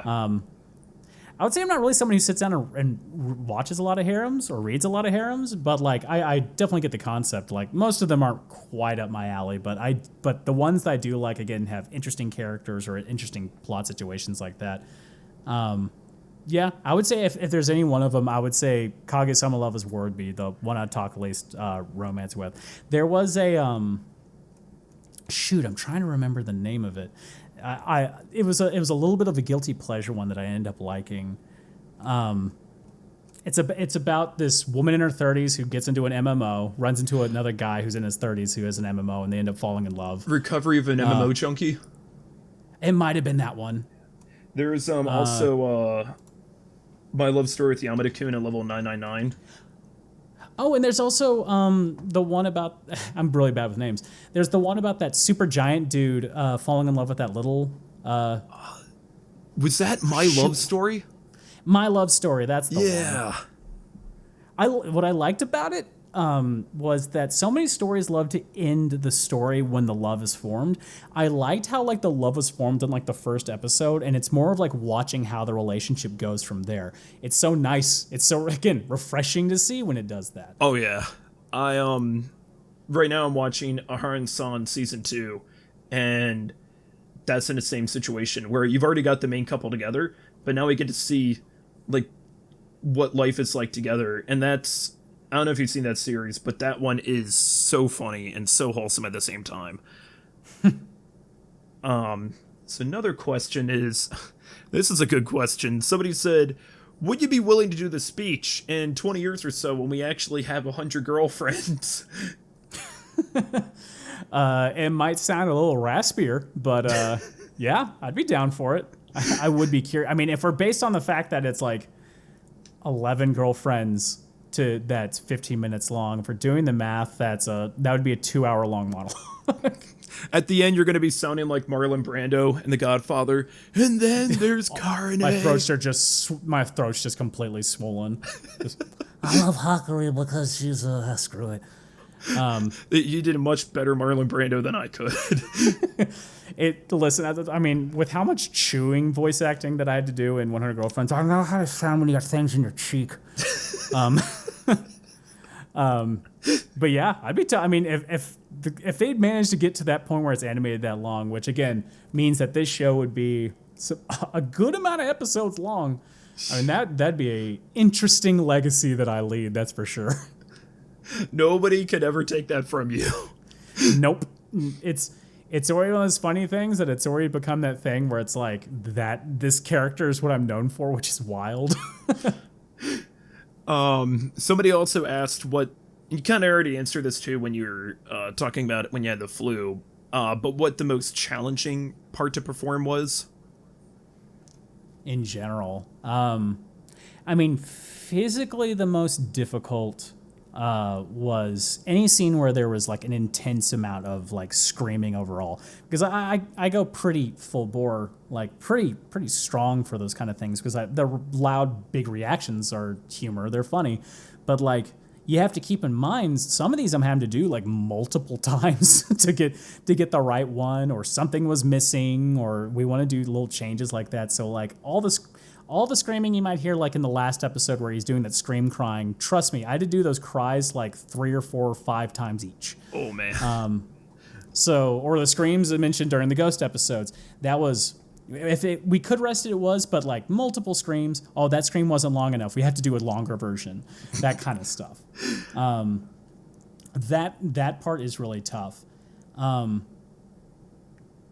I mean, I love doing I would say, and I think I mentioned like another tough part is trying to seek the humor in like the straight man, just stating obviously what happens kind of things was always tough. Because you're just trying to find a good way to be funny when saying something like, that's a pizza, and that's it. Like there's no joke in it. It's just a sentence, but you have to find a way to make it interesting. So that's always a challenge. But like I love doing the monologues, big conversations like that. I love being the kind of goofy things like that. I would say, yeah, it's the yelling that's the hardest. It's always the screaming that's the hardest part. Ow, I just hit my knee. Or performing when you have the flu. That's the obvious answer. Oh, God. I mean, yeah, I know that I'm halfway not... through performing episode 3 with Shizuka, I started getting a fever, and that was an interesting way to perform. I don't know why. It ended up disappearing like a couple of hours, but I was like 102 degrees when I was recording for episode 3. Shizuka just has that effect on people, you know? Yeah, it's true. He's just so cute. So I Those are think... always fun when you think of the characters and go, which I've done so many times. So I guess to finish up, asking about Travis instead of Rentarou, is anything else you'd like to mention or say here? Yeah. I do want to thank just how cool the community has been with 100 Girlfriends who really, really, really, really, really love you. I always remember it's 5 times. Anyway, I've been loving the support from the community. Like, you know, for a series that can be raunchy and stupid and things like that, but man, just the people on it have just been like, it's that sincere, warm passion that I really like. There's some weird people that from time to time. For the most part, everyone I've talked to has been super nice. They've been super supportive of the team that's been working on it. I'm glad you guys have been appreciating the work that we do. We do hope that we get more of it so you have even more stuff to work with. Getting the chance to be this character after voicing anime for almost a decade now, it took a while for me sometimes to get the opportunity to be noticed. You don't always get noticed as a voice actor, and this was a situation where people finally started kind of recognizing me as an actor among everyone else, and it was such a nice moment to make me feel that a lot of the work that I put towards this was like totally worth it. And it's a big part just because the fans have been so amazing, and I really do hope that I get to do more of this stuff and we get to do more amazing things with this show or even other shows to really entertain you guys. And yeah, just super happy that I've gotten the chance to do this. That's great. I did have one more question I forgot to ask earlier. Have you have Nakamura or Nozawa, have they reached out to you or anybody involved in the production before? No, I don't know if anyone else in the production that way. I know that at least, directors will sometimes talk with the staff involved and things like that. I don't know how directly with the writers and stuff. I have always been curious because, we spend a lot of time talking about, like in the English cast, like we listen to the Japanese quite a bit. So like we're familiar with their work, and it's always interesting to see if the Japanese are aware of what we do. And sometimes they are. Like I've seen really amazing things where both directors and the actors get to meet their counterparts. And it's always like really humbling and really nice and things like that. So I will, it's almost nerve wracking, but I would love to be able to speak with them directly and just see how they feel about the work we did. I get nervous because they might be like, oh, I don't like this, but if they love it, that'd be the coolest honor in the world. That would be amazing. That was another question from Reddit too, and a pipe dream for me would be to someday interview either them or Wataru Kato himself too. And I don't speak any Japanese, so I'd have to either learn or have some help. But hey, if I'm ever in that situation, I might ask them too. It'd be a trip to meet Wataru, just both of us voicing this character kind of thing. And he's such a character. I think definitely be interesting. Both, especially a photo op with both of us in girlfriend armor. Imagine that. I was going to bring up that he wore the whole girlfriend armor, which when I saw that, I've been asked that too. When are you going to put on the girlfriend armor? I'm like, well, if someone decides to make me it, I will wear it. Another thing too is that there is like a 100 Girlfriends radio show they were doing between some of the voice actresses, and Kurumi's voice actress mentioned that when she first met Wataru, he was eating a sandwich and he gave half of the sandwich to her and be like, "Hey, I'm Wataru Kato. I voice Rentarou. You know, nice to meet you." And she was like, "It was just like meeting Rentarou in real life, because that's how Rentarou gets to know Kurumi, giving half of his sandwich to her." Literally what happened. And I'm like, they knew exactly what they were doing. Everybody involved, everybody nailed it. Exactly what I was hoping to hear. Nobody sounded like they're had any problems with anybody. It sounded like a perfect match all the way through. And it's, as an actor, so much of what your performance comes from you as an individual. Like, even if you told another actor to be just like me, they won't sound just like me, and I won't sound just like them. So there's elements of who we are as people that bleed into the role. And if that case, like, the kindness and generosity of someone like Wataru, I'm sure comes through in his performance. For sure. Again, I don't know the person, but I can only assume. It would be kind of funny, though, if when we get a season 3, if for just one line in one episode, they get it dubbed by, I'm sorry, I can't remember his name, Deku's voice actor. Oh, Justin Briner. If just, like, he dubs one line out of nowhere and see, like, I wonder if anybody's going to notice. Or I hope I meet a character who's very similar to Rentarou for some reason, and it is voiced by Justin Briner. That'd be kind of cool. Because there are other boyfriends in the series, like in Mimimi's introduction too. Yeah. So I mean, there's so many characters in this. There's a good chance that we'll get some pop up as interesting cameos for sure. Oh yeah, like we still haven't seen the bunny idol in the manga yet since her, and she survived. Like, the anime did a better job showing that she survived than the manga did.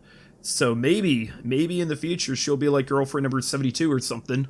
That would, I wonder how that would work.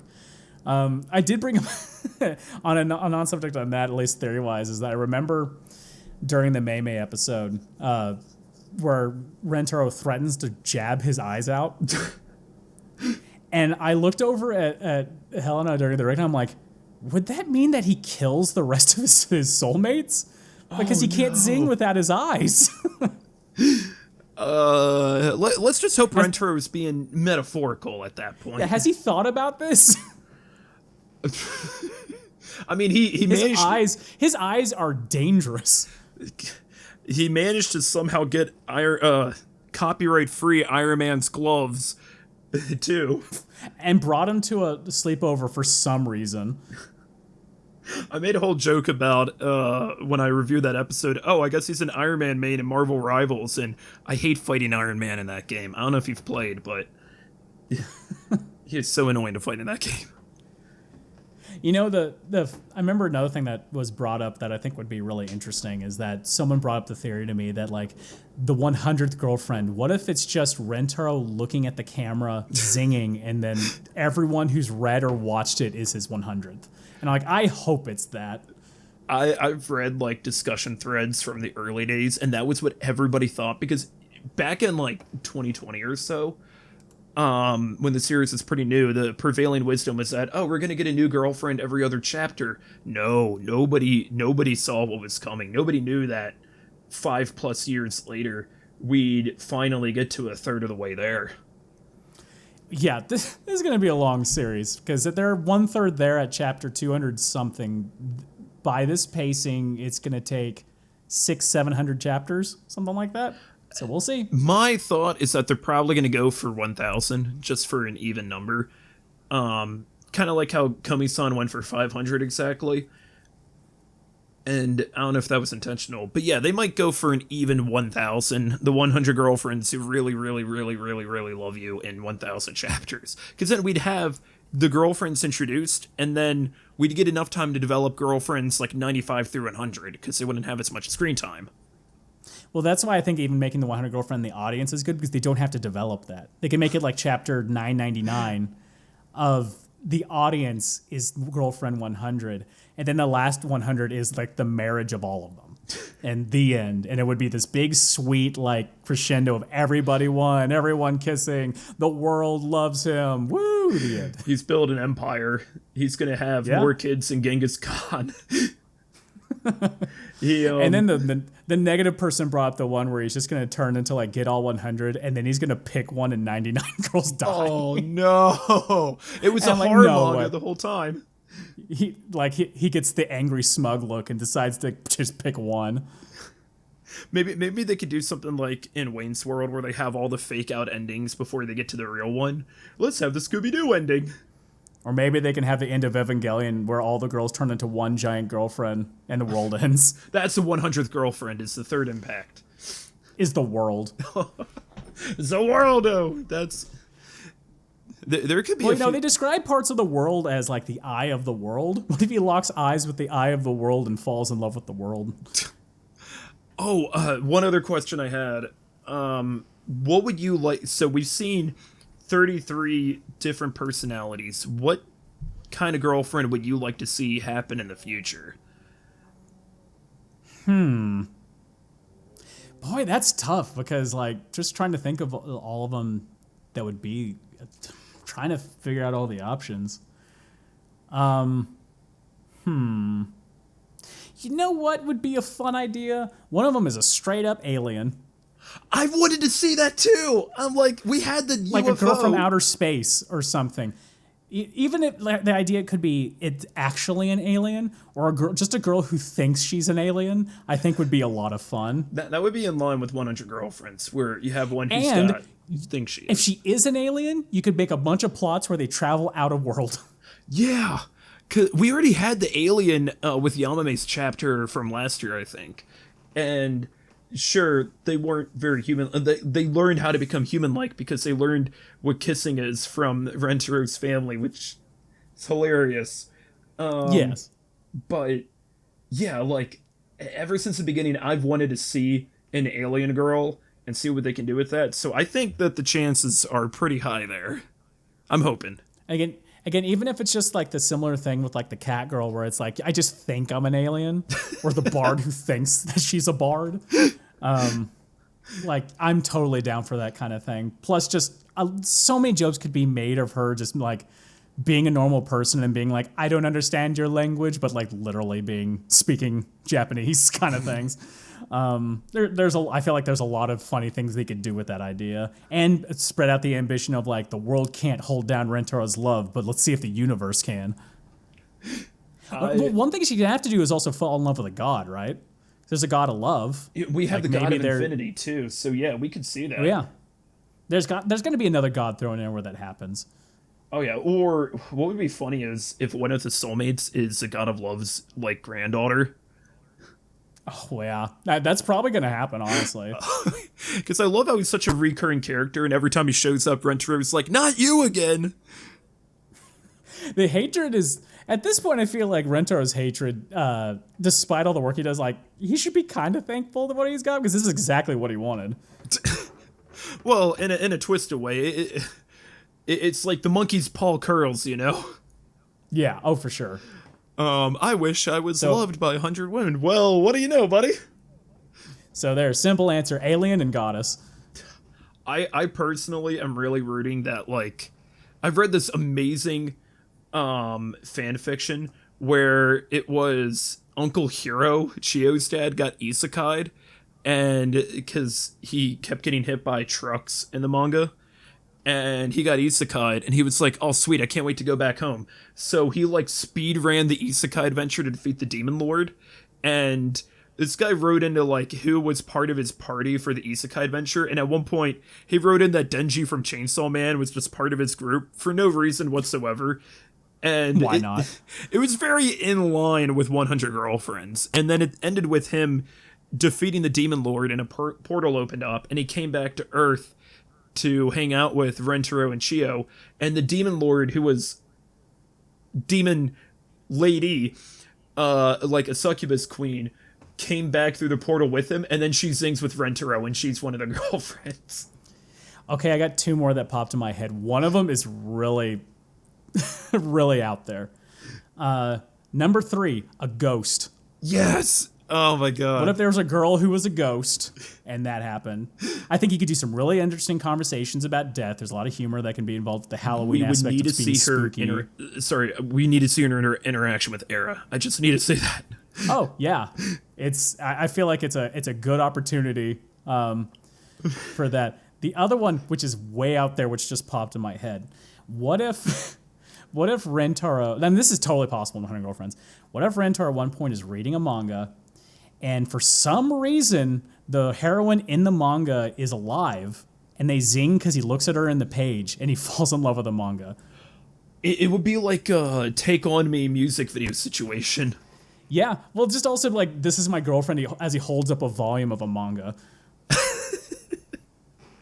I'm sure that they could do something with that, because we haven't had a full-on supernatural girlfriend yet. Yeah. But we got 60, They got 60 plus girlfriends to think of. You got to be a little bit, flexible in your concepts. Yeah. My favorite would be Alien and Ghost, though. I would love to see an alien. Personally, the two that I really want to see is, I want to see a pirate girl, kind of like in the same vein of Uto, or like Saki, where she's like, I'm the scalliest sea dog in all the 7 seas, and she's never been on a boat before. She just likes cosplaying as a pirate. Or is just super afraid of the water. Yeah, she can't swim or something. Which actually kind of goes in line, because I remember reading that most pirates, I don't know how true this is, couldn't actually swim. And then the other one, I don't know if this is through, like, if there's an isekai chapter or whatever. I love to see an elf girlfriend.